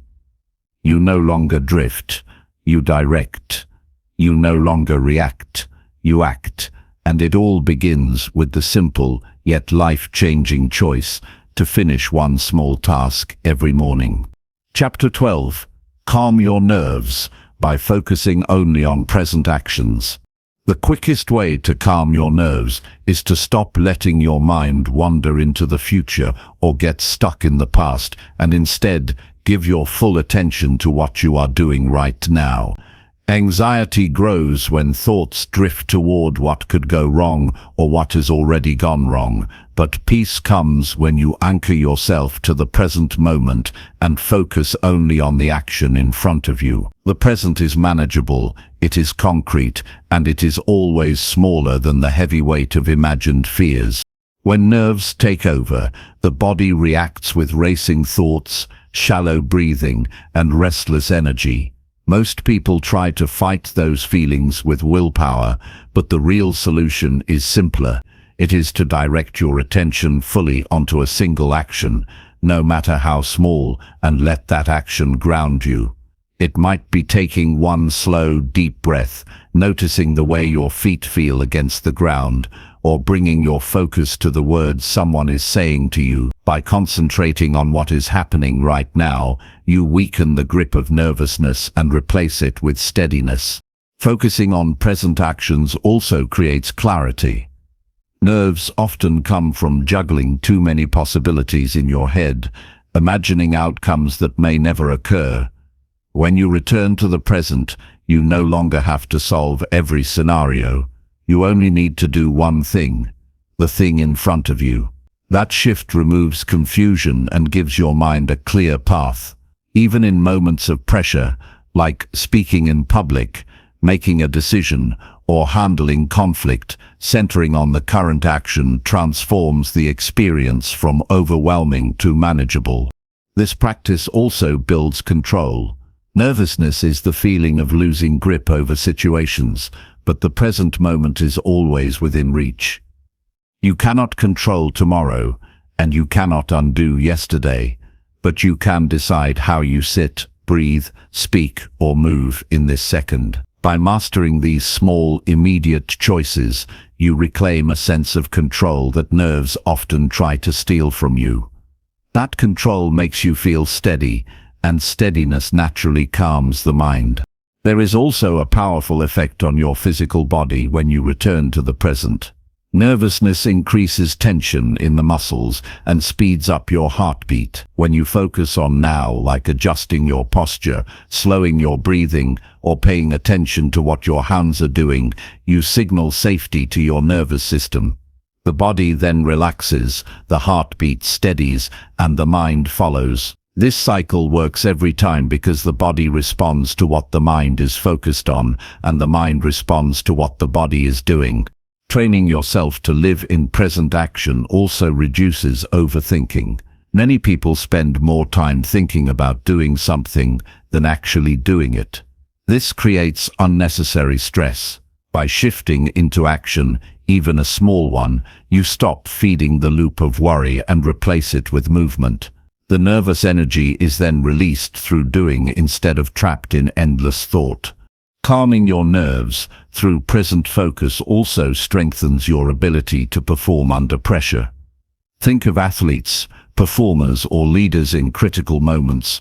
What sets them apart is not the absence of nerves, but the ability to stay grounded in their immediate actions. They do not think about the entire game, the entire speech, or the entire challenge. They focus on the next play, the next word, the next step. You can practice this same mindset in your own life by choosing to narrow your focus whenever nerves begin to rise. It is also important to notice that the present moment is never as frightening as the mind makes it seem. Anxiety paints the future with dramatic colors, creating pictures of failure, embarrassment, or disaster. But if you look closely at what is happening right now, you will find it is always smaller and more manageable. You are simply breathing, sitting, walking, or speaking. By stripping away imagined outcomes and paying attention to the real moment, you take away the power of nerves. This habit also trains resilience. The more you practice calming yourself through present action, the faster you recover from stressful situations. Instead of spiraling into panic, you anchor yourself quickly, regain focus, and continue moving forward. This resilience grows stronger each time you practice, until it becomes second nature. What once triggered strong nerves will no longer disturb your calm, because you will have trained your mind to return immediately to now. A simple way to begin is to notice your breath whenever nerves appear. Breathing is always happening in the present, and by following one inhale and one exhale, you anchor your mind to reality. Another way is to pay attention to your senses. Notice what you can see, hear, or feel in the moment. These actions bring you back into your body and away from the stories spinning in your head. The more you use these techniques, the easier it becomes to focus on present action and let go of unnecessary tension. Calming your nerves through present focus is not about ignoring problems or pretending challenges don't exist. It is about dealing with them in a way that gives you power instead of fear. You face them step by step, not all at once. That makes you more effective and less overwhelmed. People often underestimate how much progress can be made simply by staying calm and acting in the moment, instead of being carried away by worry. As you continue to practice, you will notice other benefits. Relationships improve because you actually listen instead of rehearsing your response in your head. Work becomes more productive because your attention is not divided. Even your health improves because you are not exhausting your body with constant nervous energy. Focusing on present actions makes you calmer, clearer, and stronger in every area of life. The truth is, you will never eliminate every source of nerves. Life will always bring pressure, uncertainty, and moments that challenge you. But you do not need to eliminate nerves. You need to master them. The way to do that is by choosing to stay grounded in now, no matter what is happening. This habit gives you the power to handle pressure with composure, to move through challenges with steady confidence, and to replace fear with focus. So the next time you feel your nerves rising, pause, bring your attention back to your breathing, your posture, your words, or the task directly in front of you. Let go of the future, release the past, and anchor yourself fully into the action you are taking right now. In that moment, you will discover that nerves lose their power when you live fully in the present, and with practice, this skill will make you calm, clear-minded, and unstoppable in everything you do. Chapter 13. Reduce fear by focusing on facts, not assumptions.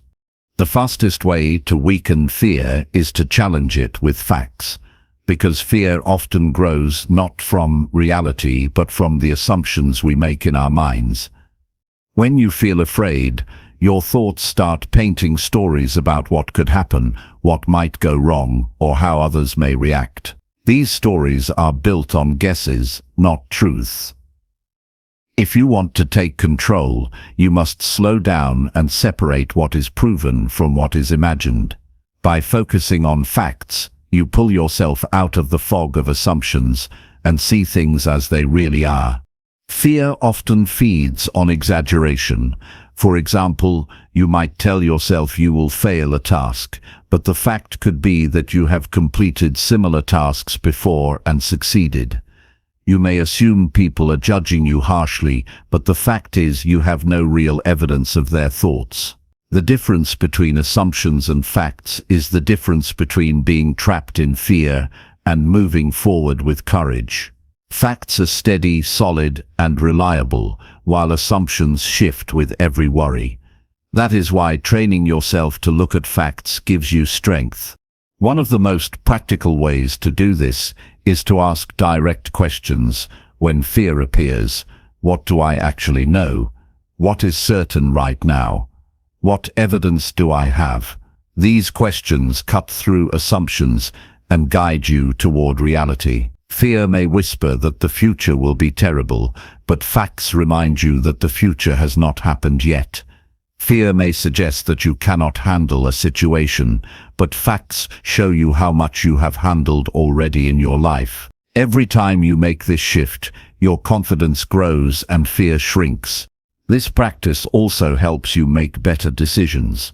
Decisions made from assumptions are often rushed or defensive because the mind is reacting to imagined danger. Decisions made from facts are balanced and practical. For instance, if you assume a new opportunity will lead to failure, you may reject it out of fear.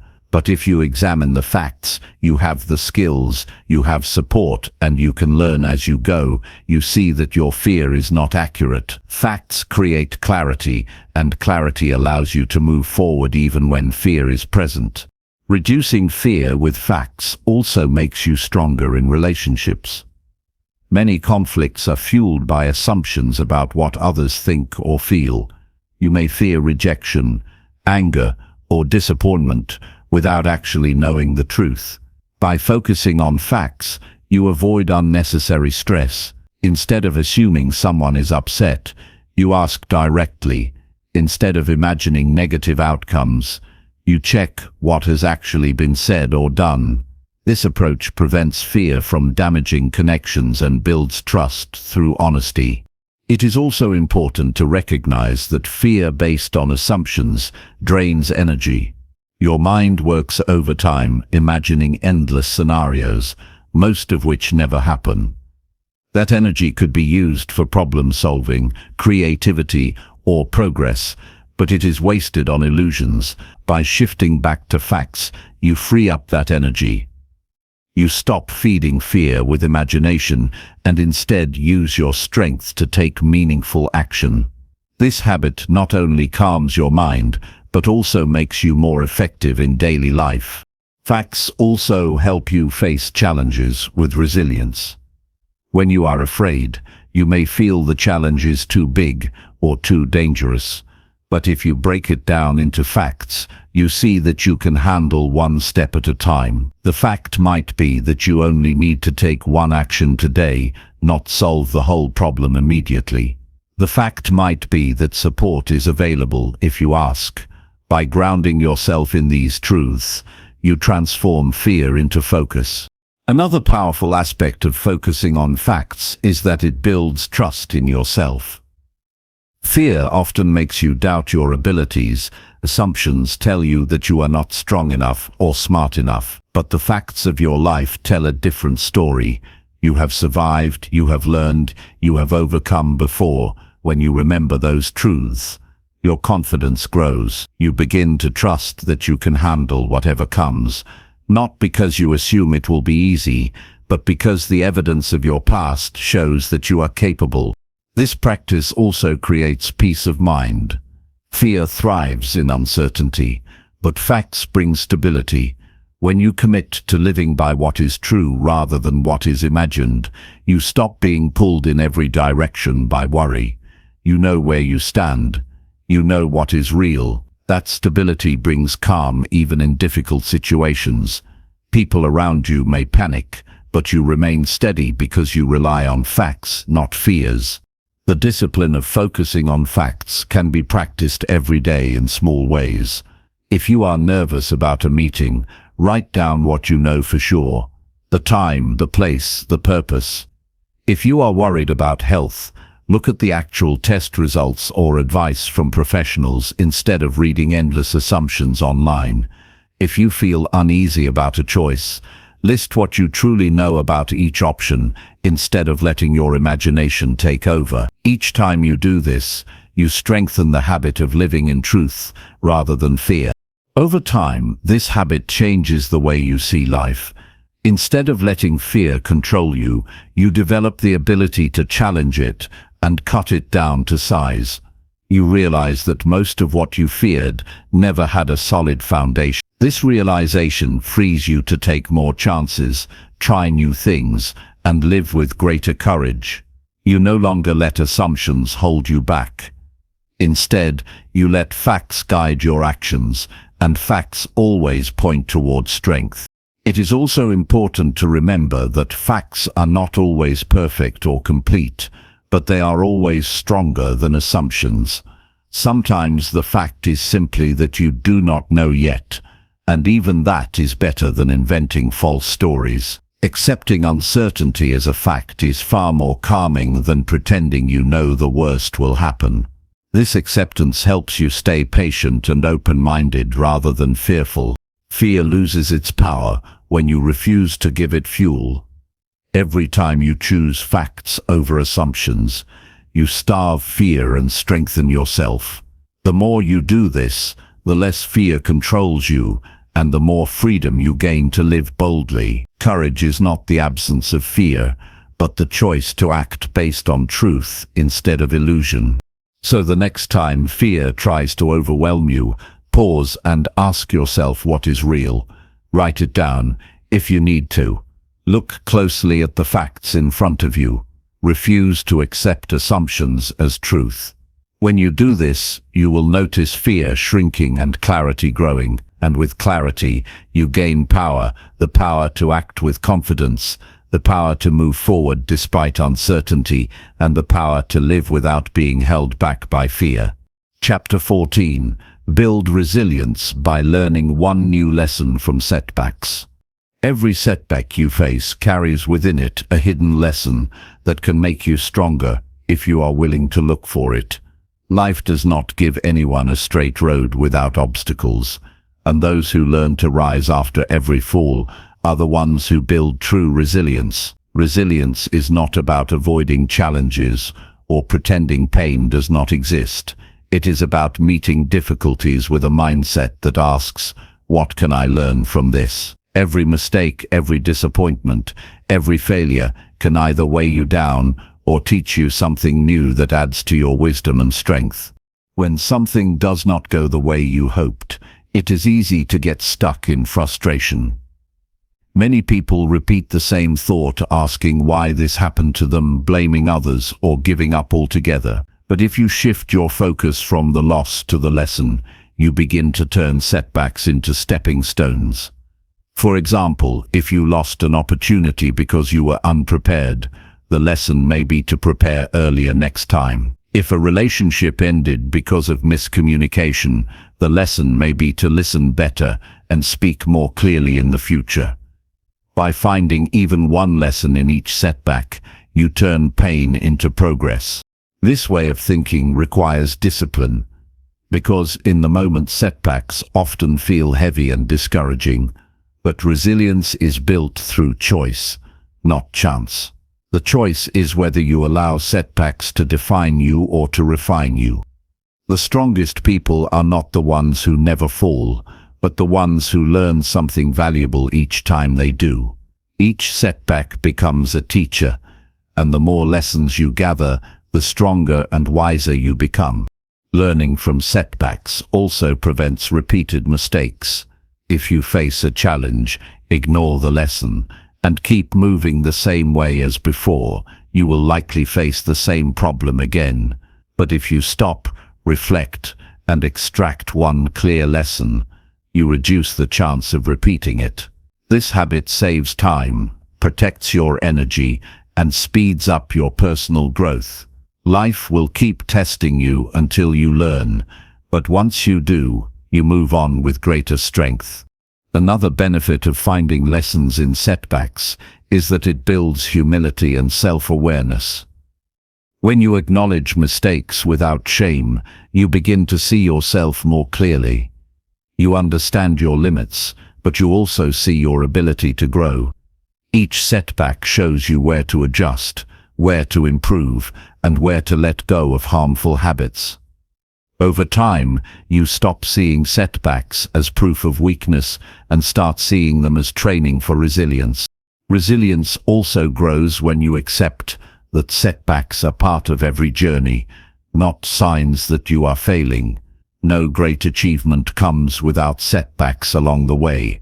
Athletes lose games before they win championships. Entrepreneurs face failures before they build successful businesses. Even in personal life, strong relationships are often built after misunderstandings and corrections. By treating setbacks as normal, you free yourself from the false belief that struggle means you are not capable. Struggle means you are learning, and learning is the foundation of strength. The process of learning from setbacks can be simple but powerful. After a setback, take time to calm down so emotions do not cloud your thinking. Then ask yourself, what happened? Why did it happen? What can I do differently next time? From these questions, write down at least one lesson that you can carry forward. The act of writing helps anchor the lesson so it is not forgotten. Then apply it in the future. Every time you apply what you learned, you reinforce your resilience. For example, if you missed a goal at work because of procrastination, the lesson could be to break tasks into smaller parts and schedule them earlier. If you struggled in a personal relationship because of anger, the lesson could be to pause and breathe before speaking. If you faced rejection after trying something new, the lesson could be to improve your skills or change your approach. These lessons are practical, and they directly strengthen your ability to handle future challenges. Resilience is also built when you learn to see setbacks as temporary, not permanent. Many people fall into the trap of believing that one failure defines their future. But the fact is that no single setback has the power to stop you unless you allow it. By reminding yourself that setbacks are temporary, you take back control of your perspective. The lesson then becomes not just about what to change, but also about how to stay steady when things do not go your way. Another important aspect is gratitude.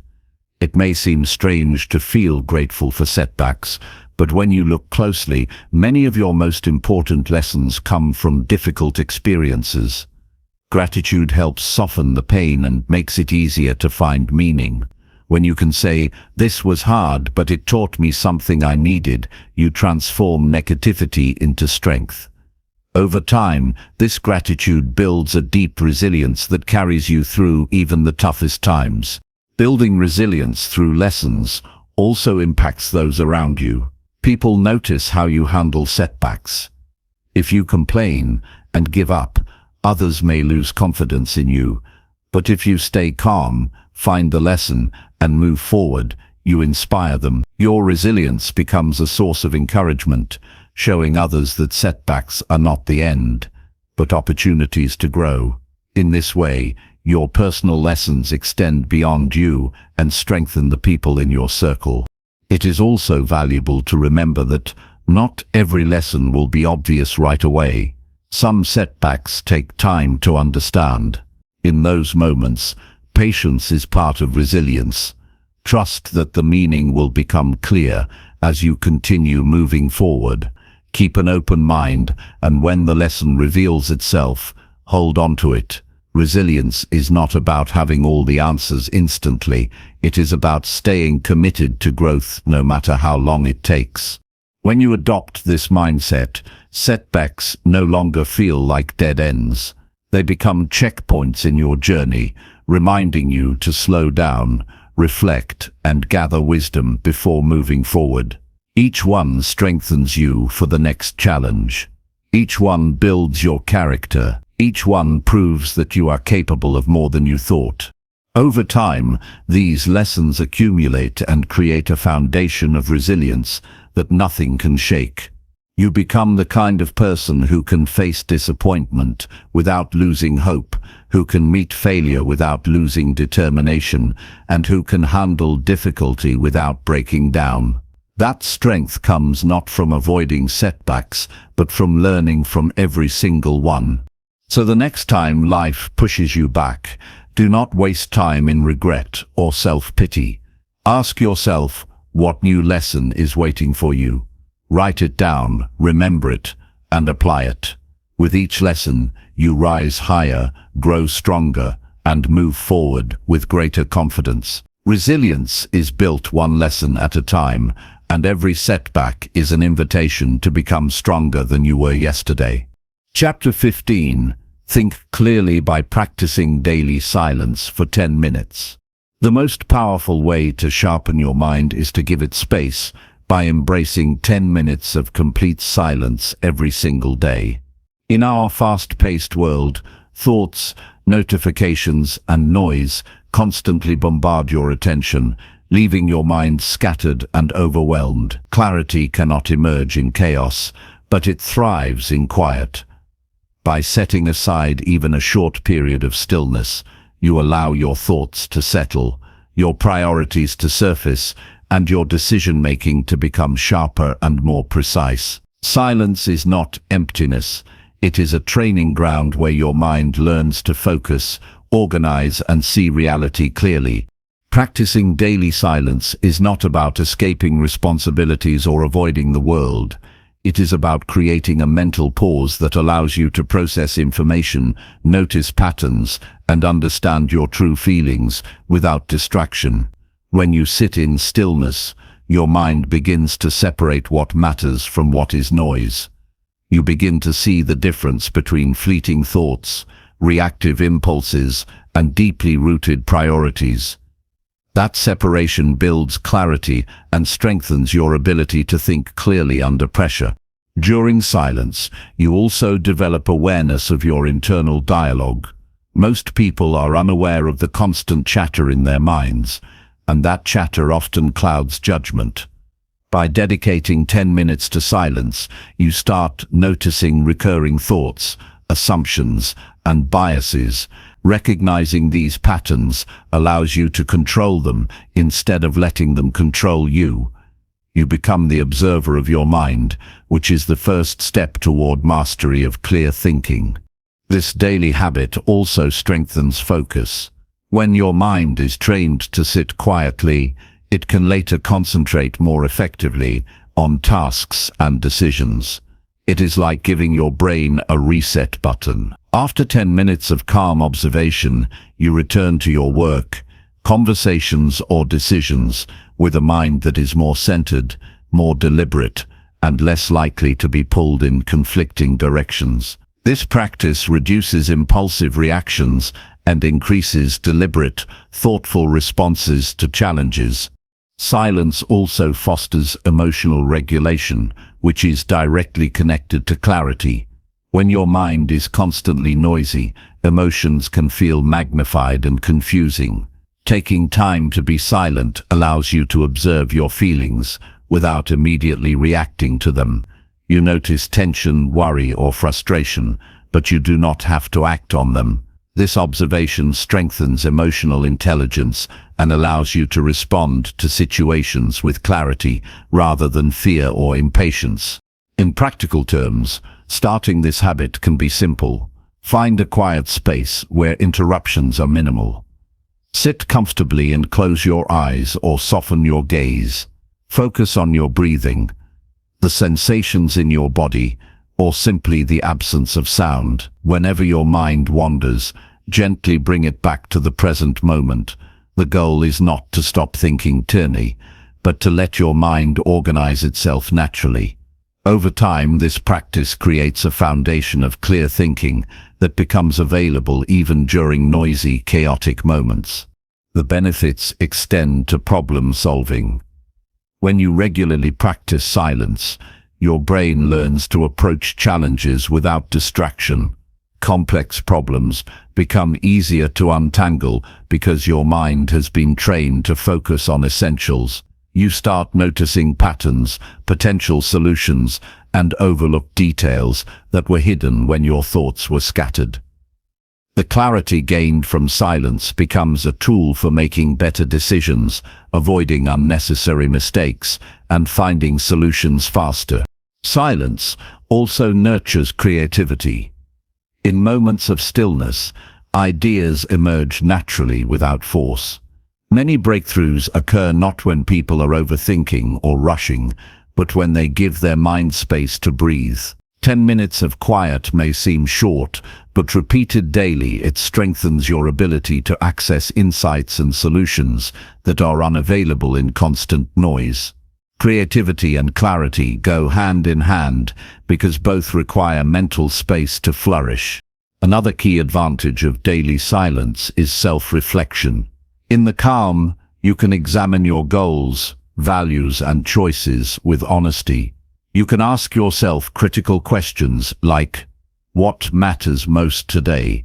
Am I reacting to what is important or what is urgent? Am I aligned with my intentions or distracted by trivial concerns? These reflections lead to wiser actions and clearer priorities, which accumulate over time into a life of purpose and direction. Silence also reduces mental fatigue. When your mind is constantly processing external stimuli, it becomes exhausted. 10 minutes of deliberate quiet allows it to recharge. Like a muscle resting between exercises, your brain becomes stronger, more agile, and more capable of sustained focus. Regular practice prevents burnout and improves your ability to handle stress, think critically, and act decisively throughout the day. This practice is flexible and can be adapted to any schedule. Early morning before the day begins, during a lunch break, or before bedtime are all effective times to practice 10 minutes of silence. The key is consistency. The cumulative effect of daily silence builds a mental clarity that is far more powerful than occasional periods of quiet. Each day adds a layer of focus, insight, and calm that transforms your thinking over weeks and months. Over time, silence also transforms how you respond to external distractions. When your mind is used to moments of quiet, you become less reactive to interruptions, unexpected events, or stressful situations. You learn to observe without immediately responding, which creates space for thoughtful action. This ability to pause and think clearly under pressure is a direct result of practicing daily silence and makes you far more effective in life, work, and relationships. It is important to understand that clarity gained from silence is not passive. It is an active training of the mind to notice, organize, and prioritize. Thoughts will come, emotions will arise, and memories will surface, but your role is to observe without attachment. By doing this consistently, you strengthen mental discipline and cultivate the ability to think with precision and calm, no matter the circumstances. Silence also strengthens your sense of presence. When your mind is quieter, you notice more of what is happening around you. Conversations become richer, your perception of situations sharper, and your ability to respond appropriately grows. You are no longer caught in a storm of internal noise. Instead, you are fully present and able to act with clarity and intention. The real power of this practice is cumulative. 10 minutes may seem small, but repeated daily, it creates a deep reservoir of mental clarity, focus, and calm that becomes a resource in every decision and interaction. You will notice a difference not just during your silent moments, but in the way you approach challenges, handle stress, and pursue goals. Your thinking becomes deliberate, grounded, and precise. So make a commitment to yourself today to practice 10 minutes of daily silence. Protect that time as non-negotiable. Sit quietly, observe your thoughts, and let your mind settle into stillness. Over weeks and months, you will see your thinking sharpen, your focus deepen, and your life transform. Daily silence is not a luxury. It is a tool for clarity, a pathway to better decisions, and a foundation for a stronger, more deliberate mind. The moment you embrace it, you step into a new level of mental control and personal power. Chapter 16. Improve judgment by seeking advice from wise, trusted people. The fastest way to make wiser decisions is to surround yourself with people whose experience and insight you trust, because no one achieves clarity alone. Life is filled with choices, and many of them carry consequences that affect your future, your relationships, and your sense of purpose. Making judgments based solely on your perspective can limit your vision and leave you vulnerable to mistakes. Seeking advice from those who have already walked similar paths gives you a broader understanding, a clearer perspective, and a chance to avoid errors that you cannot see on your own. Trusted advisors do more than provide answers. They challenge your thinking and highlight blind spots. When you consult someone wise, they ask questions you may not have considered, point out risks you might have ignored, and provide insights based on real-world experience. Their perspective is grounded in reality, not imagination or fear, and this helps you weigh options more accurately. Even a short conversation with a knowledgeable person can reveal patterns and consequences that would take months to learn through trial and error. Improving judgment through advice also teaches humility. No matter how capable you are, no one sees everything clearly. Accepting guidance does not make you weak. It makes you stronger because it expands your understanding. The most successful people know when to seek input and when to trust their own instincts.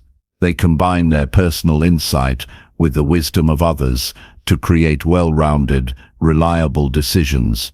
Learning to recognize when your judgment alone is insufficient is a key step toward long-term success. To do this effectively, it is essential to choose your advisors carefully. Not everyone's advice is valuable, and not everyone has your best interest at heart. Look for people who have demonstrated consistent success, integrity, and practical wisdom.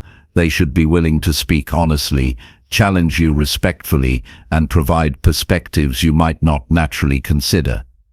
Their guidance should be grounded in facts and experience, not emotion or gossip. By surrounding yourself with the right voices, you strengthen your judgment significantly. Seeking advice also prevents impulsive decisions. When faced with pressure, it is easy to act on emotion or incomplete information. Consulting a trusted person introduces a moment of reflection, giving you space to think critically before committing. Often, the act of explaining your situation to someone else clarifies your own thinking. The questions they ask and the feedback they give help you see the scenario from multiple angles, making your judgment more precise and your actions more deliberate. This practice also builds confidence in decision-making.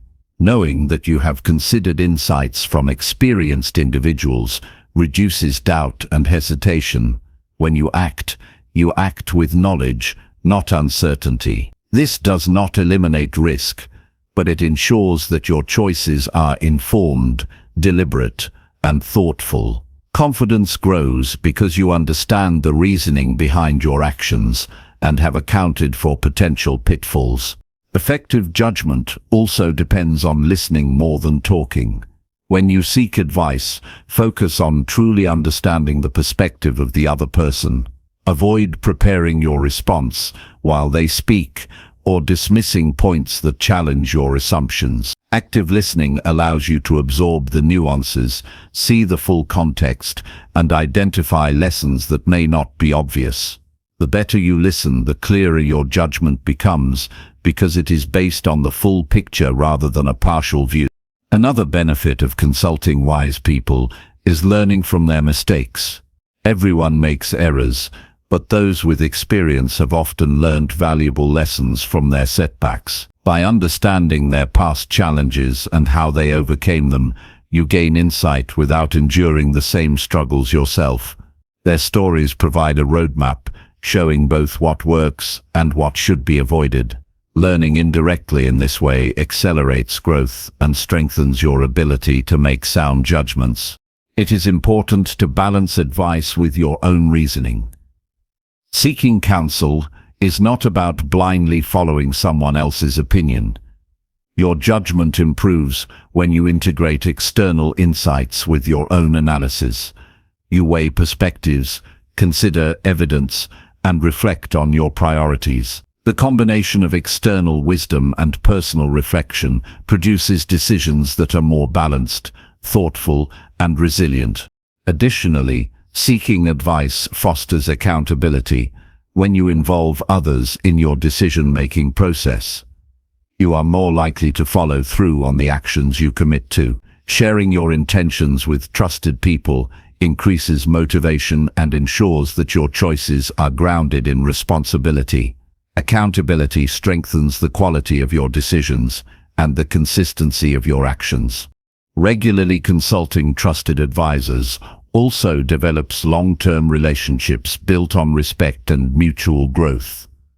Over time, these individuals become allies in your journey, offering insight in times of challenge and perspective in moments of doubt. The network you build through seeking wisdom enhances not only your judgment, but your overall ability to navigate life successfully.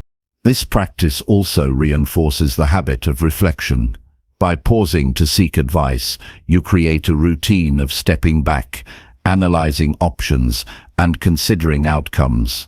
Reflection is the foundation of strong judgment because it slows down impulsive reactions and promotes deliberate, rational thinking. Over time, your ability to assess situations accurately and make informed decisions becomes a natural part of your approach to life. Seeking advice from trusted people also reduces regret. Many mistakes are amplified by acting in isolation without considering alternative viewpoints. By consulting someone with experience, you increase the likelihood of anticipating challenges and making choices aligned with your goals. Even if outcomes are not perfect, knowing you made a decision based on wisdom and insight diminishes regret and strengthens resilience.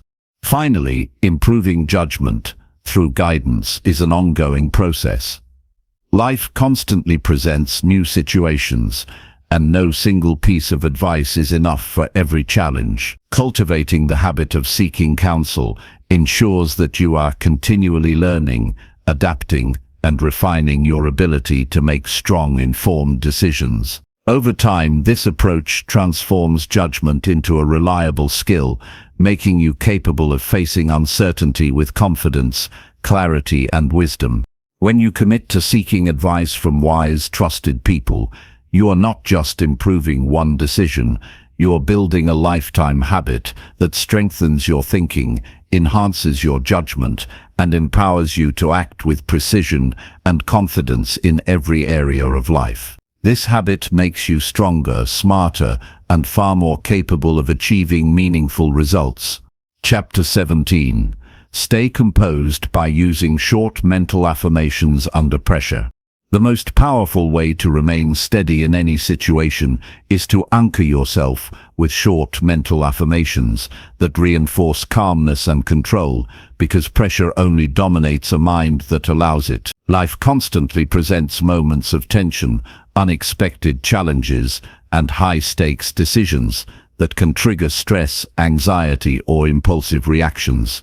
When you rely solely on willpower under pressure, it is easy to falter. Mental affirmations provide a tool to reset your focus instantly, remind yourself of your strength, and maintain composure when everything around you feels chaotic. These simple, concise statements are more than words. They are commands to your mind that guide your emotions and sharpen your actions. Short affirmations work because the mind responds to repetition and clarity. When stress mounts, thoughts can spiral out of control, creating fear or panic. By repeating a focused affirmation like "I remain calm," "I control my response," or "I handle this effectively," you interrupt the automatic cycle of anxiety. The mind begins to align with the intention behind the words, and your nervous system follows, lowering tension and sharpening clarity. This practice is immediate, practical, and effective even in the most intense moments. Using mental affirmations also builds confidence. When you remind yourself that you are capable of handling pressure, your subconscious absorbs that belief. Over time, this creates a reliable sense of inner strength. You no longer rely solely on external circumstances to feel secure, because your composure becomes rooted in your own mindset. The more you practice, the more natural it becomes to face challenges with steadiness rather than panic or hesitation. The key to effectiveness is simplicity. Affirmations should be short, direct, and easy to recall. Long, complicated phrases are difficult to use in the moment of stress. Instead, choose a few powerful statements that resonate deeply and can be repeated quickly. Even a single phrase repeated silently under pressure has the power to slow your breathing, steady your thoughts, and redirect your attention from fear to focus. Timing is critical as well. Mental affirmations are most effective when used proactively and reactively. Begin your day with a few repetitions to prime your mind for calmness. During stressful moments, repeat them silently to regain control. The combination of preparation and real-time application strengthens your resilience. Over time, your mind associates these affirmations with composure, creating a conditioned response that automatically activates in challenging situations. Mental affirmations also improve decision-making under pressure. When emotions rise, judgment often falters. Thoughts become clouded, and impulsive actions can create problems. By using affirmations to stabilize your mind, you create space to assess situations clearly. This clarity allows you to respond thoughtfully rather than react rashly. You become less influenced by fear, anger, or urgency, and more guided by reason, experience, and priorities. In addition, affirmations train patience. Often pressure makes you want immediate results, but calm and composed action is almost always more effective. Repeating phrases like "I act with clarity" or "I take one step at a time" slows down the impulse to rush. You start to make decisions deliberately, noticing details that might otherwise be overlooked. Over time, this habit builds a natural rhythm of calm persistence that carries into every aspect of life. The practice also strengthens self-awareness. When you repeat affirmations, you observe your emotional state and notice the tension or racing thoughts that arise. This observation is crucial because recognizing stress before it escalates allows you to respond rather than react. Mental affirmations become a tool to create awareness, reinforcing the habit of staying grounded regardless of external pressures. Using affirmations under pressure also fosters resilience. Life is unpredictable, and challenges will always arise. By consistently practicing, you teach your mind that stress does not need to overwhelm you. You develop a mental toolkit that is portable, immediate, and effective in any circumstance. Whether dealing with work conflicts, personal difficulties, or unexpected crises, affirmations provide a steadying force that keeps you composed and in control. Another significant benefit is emotional regulation. High pressure often triggers strong feelings that can cloud judgment or provoke conflict. Repeating affirmations shifts focus from reactive emotions to proactive intention. This shift allows you to maintain calm communication, preserve relationships, and act in alignment with your goals. Emotional intelligence grows naturally because you are training yourself to respond thoughtfully rather than react impulsively. Affirmations also enhance focus. In tense situations, your attention can scatter to worst-case scenarios or irrelevant distractions. Short, mental affirmations help redirect your focus to the present moment, the task at hand, and the steps that will create the best outcome. This precision improves both efficiency and effectiveness, ensuring that your energy is invested in what truly matters. The habit of using affirmations builds momentum over time. Early on, you may notice subtle effects, such as reduced tension or slightly clearer thinking. With regular practice, these effects compound. You begin to respond to stress instinctively with calmness, clarity, and confidence. Challenges that once felt overwhelming become manageable, and pressure becomes an opportunity to demonstrate strength rather than a source of fear. Consistency is essential. Mental affirmations are like physical training. They require regular practice to become automatic. Use them daily, even when situations are calm, to strengthen the mental pathways that allow composure to emerge naturally under pressure. The more you repeat them, the more reliable your responses will become, and the less stress will control your decisions or emotions. It is also valuable to tailor affirmations to your personal goals and experiences. Use statements that resonate with your values and reflect the qualities you want to strengthen. For example, I remain patient under challenge. I think clearly before acting, or I respond with confidence. All create intention and focus that align with your character. Personalized affirmations are more powerful because they directly target your growth areas and reinforce the mindset you wish to cultivate. The combination of preparation, repetition, and mindfulness makes mental affirmations a potent tool.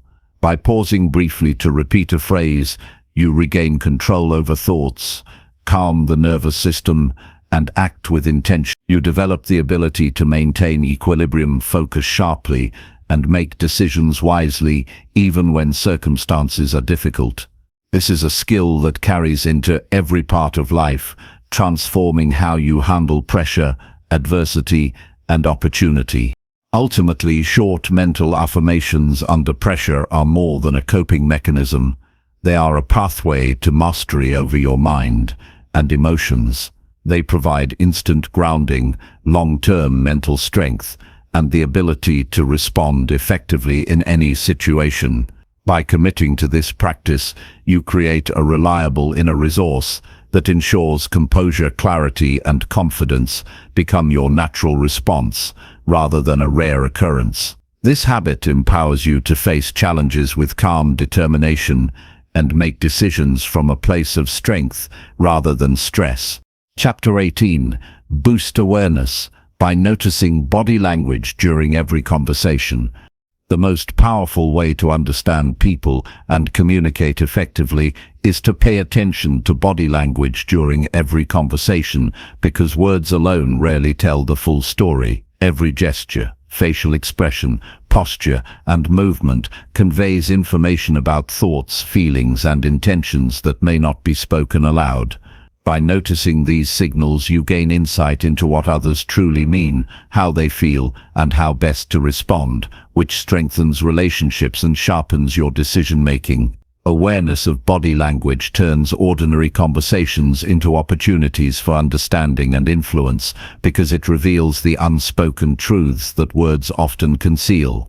Observing body language requires focused attention and presence. Many people listen to words while their minds wander, missing subtle cues that provide critical context. When you actively watch gestures, notice eye movements, track shifts in posture, and sense tone changes, you gather information that deepens comprehension. For instance, a slight hesitation before a statement may indicate doubt, crossed arms could signal defensiveness, or leaning forward may show genuine interest. Each of these cues provides a map to the unspoken elements of communication, allowing you to respond more effectively. Awareness of body language also improves empathy. When you notice how someone carries themselves, you begin to sense their emotions more accurately.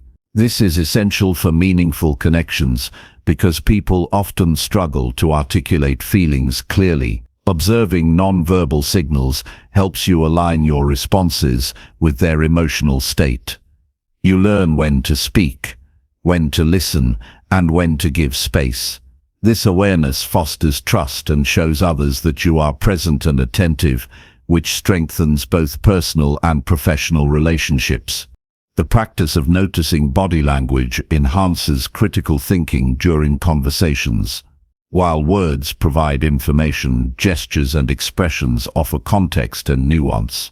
By combining both, you gain a fuller understanding of the message. This allows you to ask more precise questions, challenge assumptions respectfully, and avoid misinterpretation. Awareness of body language prevents misunderstandings that often arise from taking words at face value without observing the accompanying non-verbal signals. To apply this effectively, start by focusing on one element at a time. Observe facial expressions and eye contact, then notice posture and hand movements. Over time, integrate all elements to see patterns and subtle cues in real time. This practice strengthens your observational skills and sharpens intuition, allowing you to interpret communication accurately and respond with insight rather than guesswork. Awareness of body language also supports conflict management.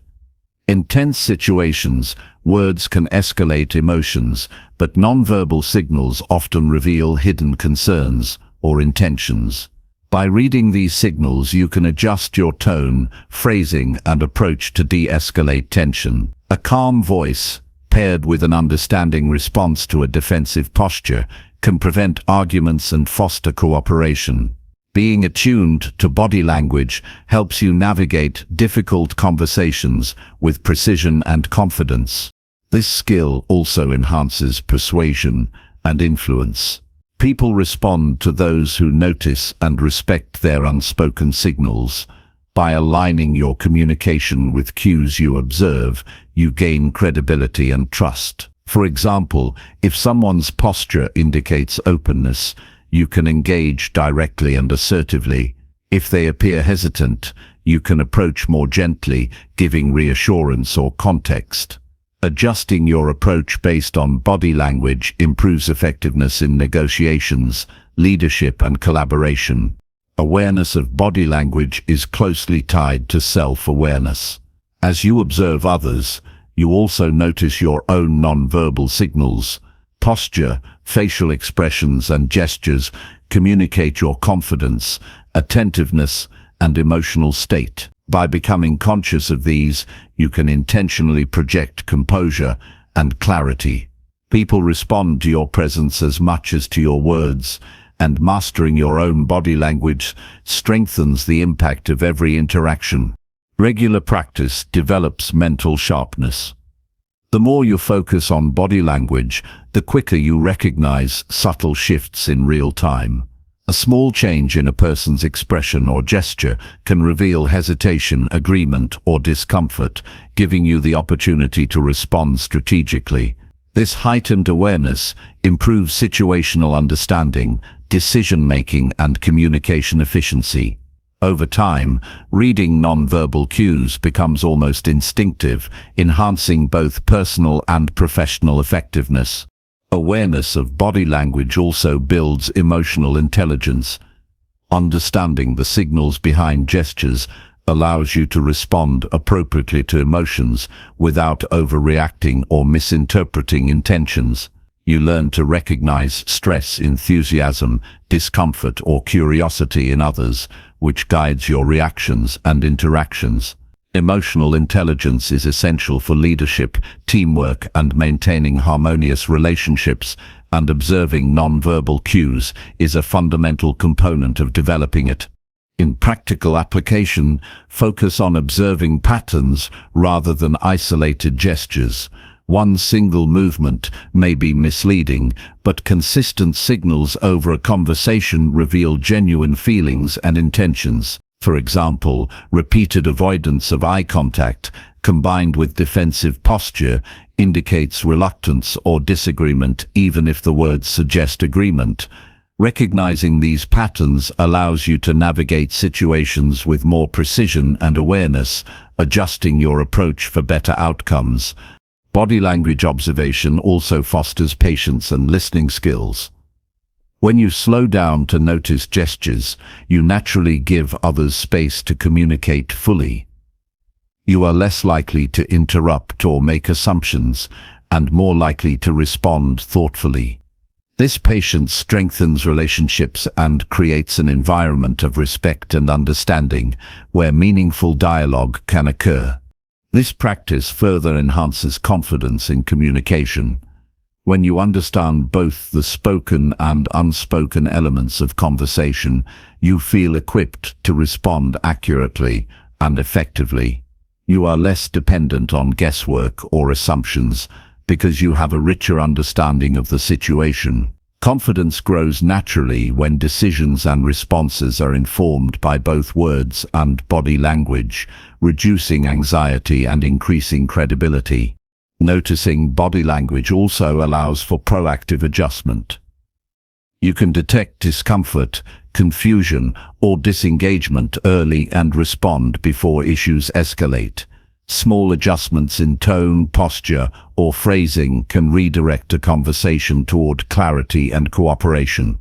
Being proactive rather than reactive strengthens your influence and ensures that interactions remain productive.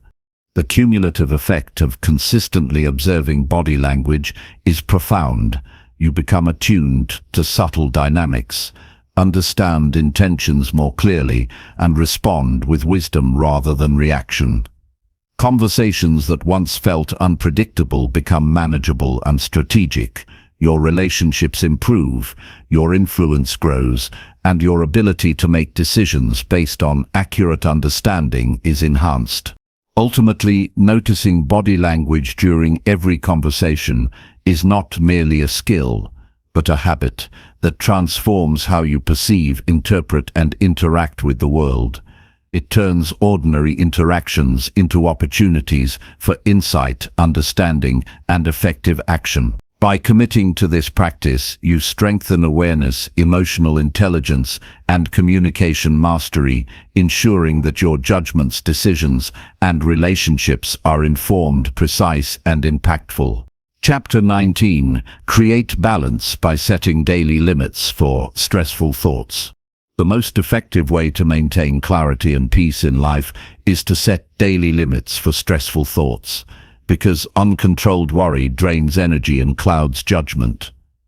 Every day, your mind encounters challenges, uncertainties, and pressures that can easily overwhelm you if left unchecked. Allowing stressful thoughts to dominate your mind creates tension, anxiety, and distraction that prevent you from acting deliberately or enjoying the present moment. By consciously establishing boundaries for these thoughts, you reclaim control over your mental space, improve focus, and create the balance necessary for clear decision-making and emotional stability. Setting limits begins with awareness. You must first recognize when your mind is dwelling on stress, fear, or negativity. Often people do not notice the repetitive cycle of worry until it has consumed hours of mental energy. Observing your thoughts throughout the day allows you to identify patterns, triggers, and moments when stress escalates. Awareness is the first step toward management because you cannot control what you do not see. Once aware, the next step is to assign a specific period for processing stressful thoughts. For instance, dedicate a fixed 10 or 15-minute window each day to think about challenges, plan solutions, or evaluate potential outcomes. During this time, allow yourself to fully focus on the issues at hand. Once the time ends, intentionally shift your attention to present actions or neutral activities. Limiting the duration prevents stress from spilling into every moment of your day and establishes mental boundaries that protect your energy. Using structured time for stressful thoughts also encourages proactive problem-solving rather than passive rumination. Instead of letting worries spiral uncontrolled, you analyze them deliberately during the designated period. You ask yourself practical questions. What can I control? What requires action? What is outside my influence? By approaching thoughts systematically, you reduce anxiety, create actionable plans, and maintain perspective. This method transforms stress from a paralyzing force into a tool for preparation and growth. Daily limits also reinforce discipline and self-mastery. Your mind will naturally want to dwell on stress indefinitely, but by enforcing boundaries, you train it to follow intentional patterns. This practice strengthens mental resilience, enabling you to focus on what matters without being hijacked by fear or doubt. Over time, disciplined thinking creates a sense of stability that carries into every aspect of life, from relationships to work to personal goals. In addition, setting limits for stressful thoughts reduces emotional fatigue. Constant worry consumes energy that could be used for productive action, creative thinking, or meaningful connection. When you compartmentalize stress, you preserve mental resources for positive engagement, problem-solving, and decision-making. You also reduce the physiological effects of stress, such as tension, disrupted sleep, and lowered immunity, which enhances overall health and well-being. This practice also improves focus and efficiency. When the mind is free from ongoing stress, you can concentrate fully on the task at hand.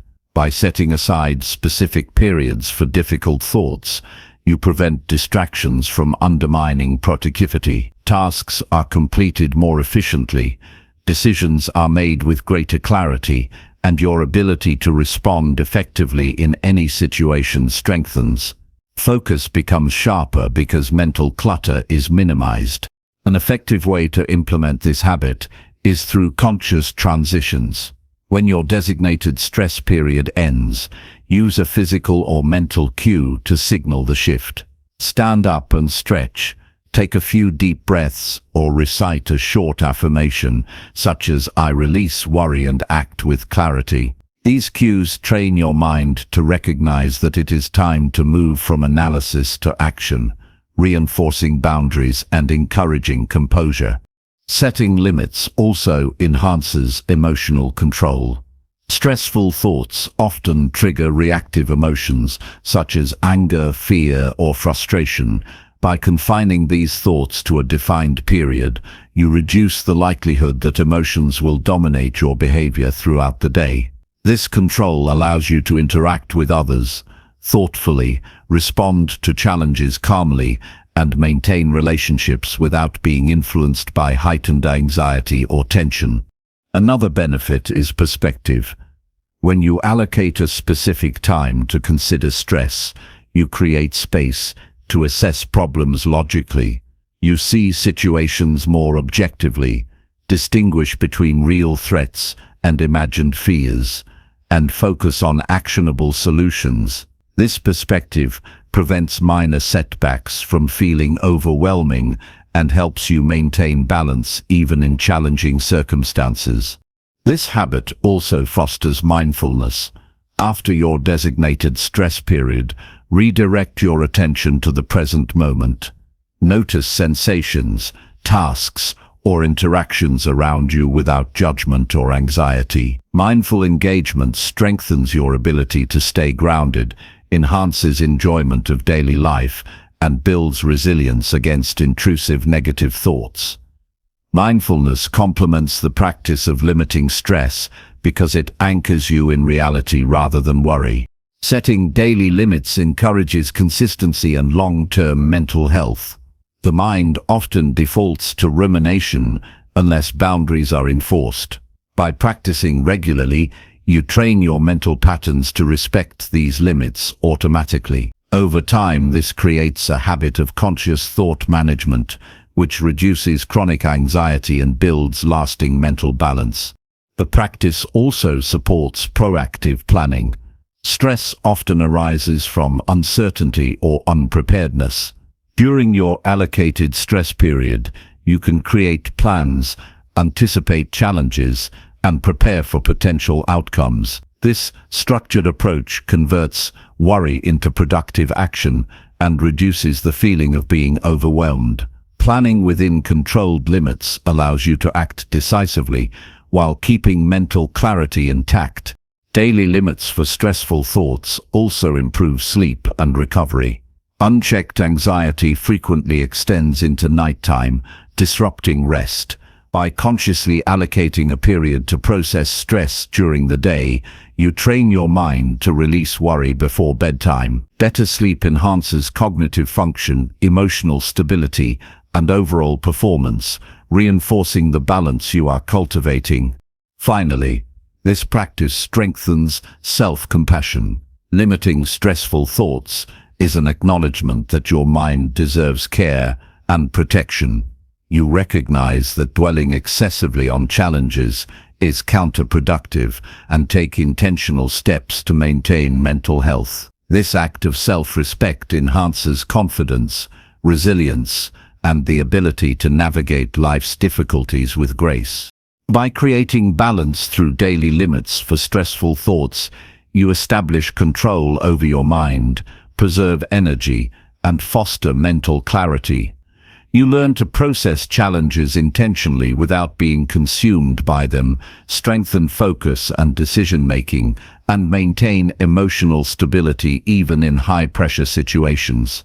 This habit is a cornerstone of self-mastery, enabling you to live with clarity, purpose, and composure while approaching every day with strength and focus. Chapter 20. Protect peace by walking away from unnecessary conflicts immediately. The strongest way to preserve your clarity, energy, and well-being is to walk away from unnecessary conflicts immediately, because engaging in needless arguments only drains your focus and disrupts your peace. Life presents countless situations where tensions arise, opinions clash, and emotions flare.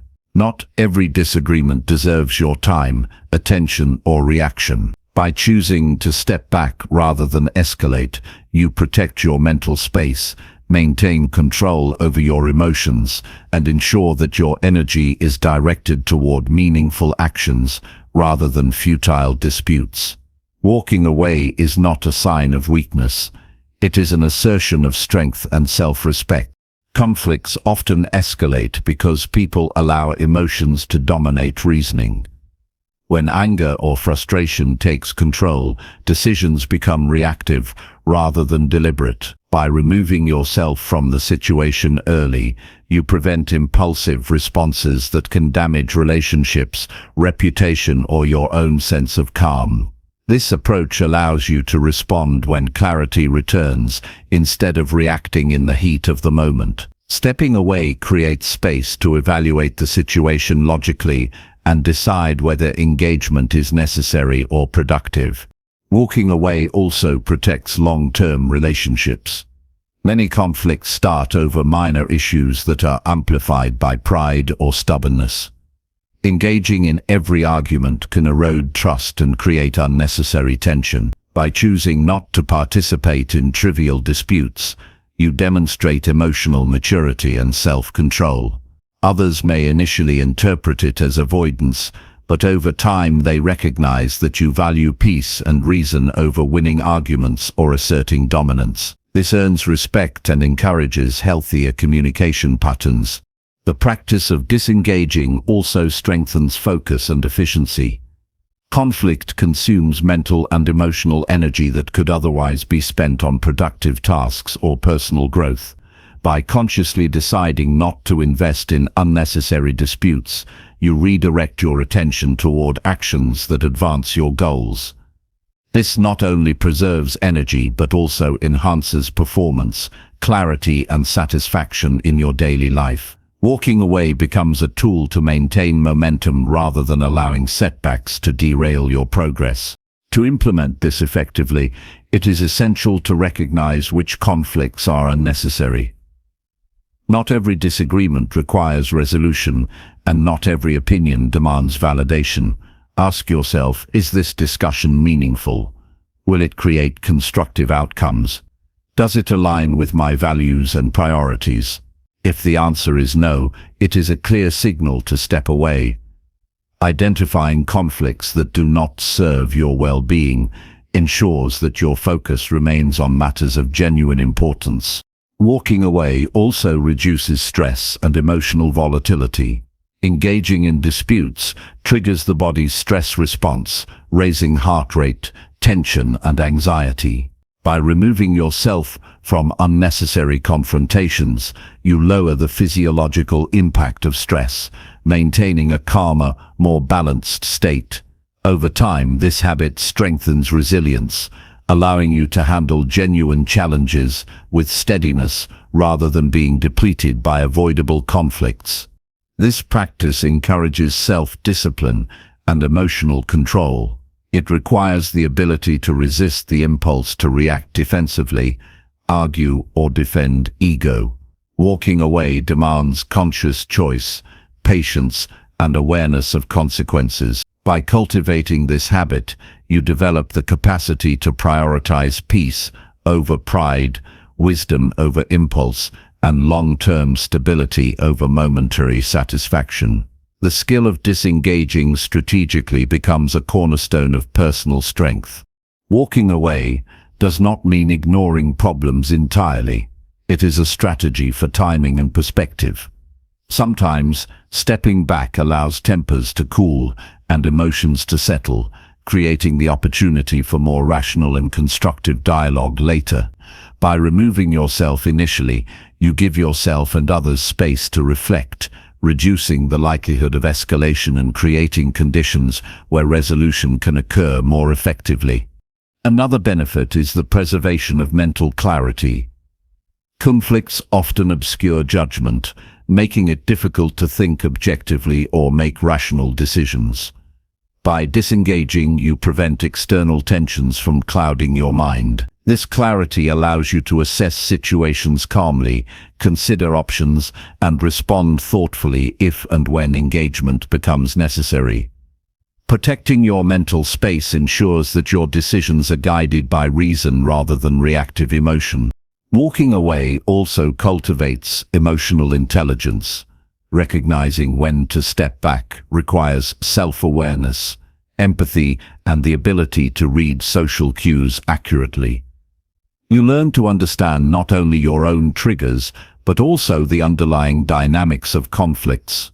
This insight enables you to navigate relationships with skill, avoid unnecessary drama, and respond to legitimate challenges effectively without being consumed by trivial disputes. The habit of disengaging strengthens resilience over time. Life inevitably includes genuine conflicts that must be addressed. By practicing walking away from unnecessary disputes, you develop a baseline of calm and stability that allows you to face real challenges with focus and composure. Your energy is preserved for situations that truly matter, making you more capable, effective, and balanced in all areas of life. This practice also enhances personal accountability. Walking away requires recognizing that not all battles are yours to fight.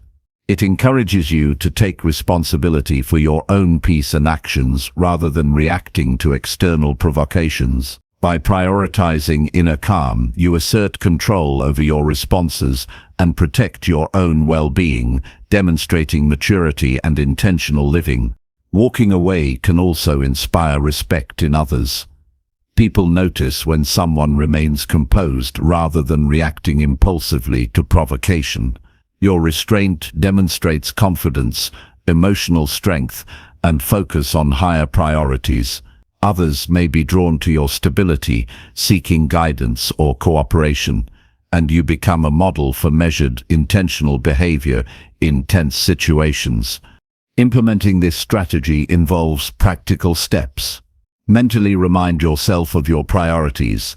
Take deep breaths to center attention, and physically remove yourself from the situation if needed. Repeating a short internal affirmation, such as "I protect my peace," can reinforce the decision to disengage. The combination of mental focus and physical action strengthens the habit and ensures that peace is actively preserved rather than passively hoped for. Walking away also teaches discernment. Over time, you develop an instinct for identifying which conflicts are worth attention and which are distractions. This discernment is invaluable in both personal and professional contexts, allowing you to allocate energy effectively, maintain composure, and respond strategically rather than emotionally. The ability to choose battles wisely is a hallmark of wisdom and self-mastery. Ultimately, protecting peace by walking away from unnecessary conflicts is an act of empowerment. It ensures that your mind, energy, and emotional stability remain under your control. By stepping back from disputes that do not serve your goals or values, you create space for clarity, productivity, and intentional action. This practice transforms how you navigate life, allowing you to face challenges deliberately, maintain calm in chaos, and cultivate a life defined by balance, focus, and resilience.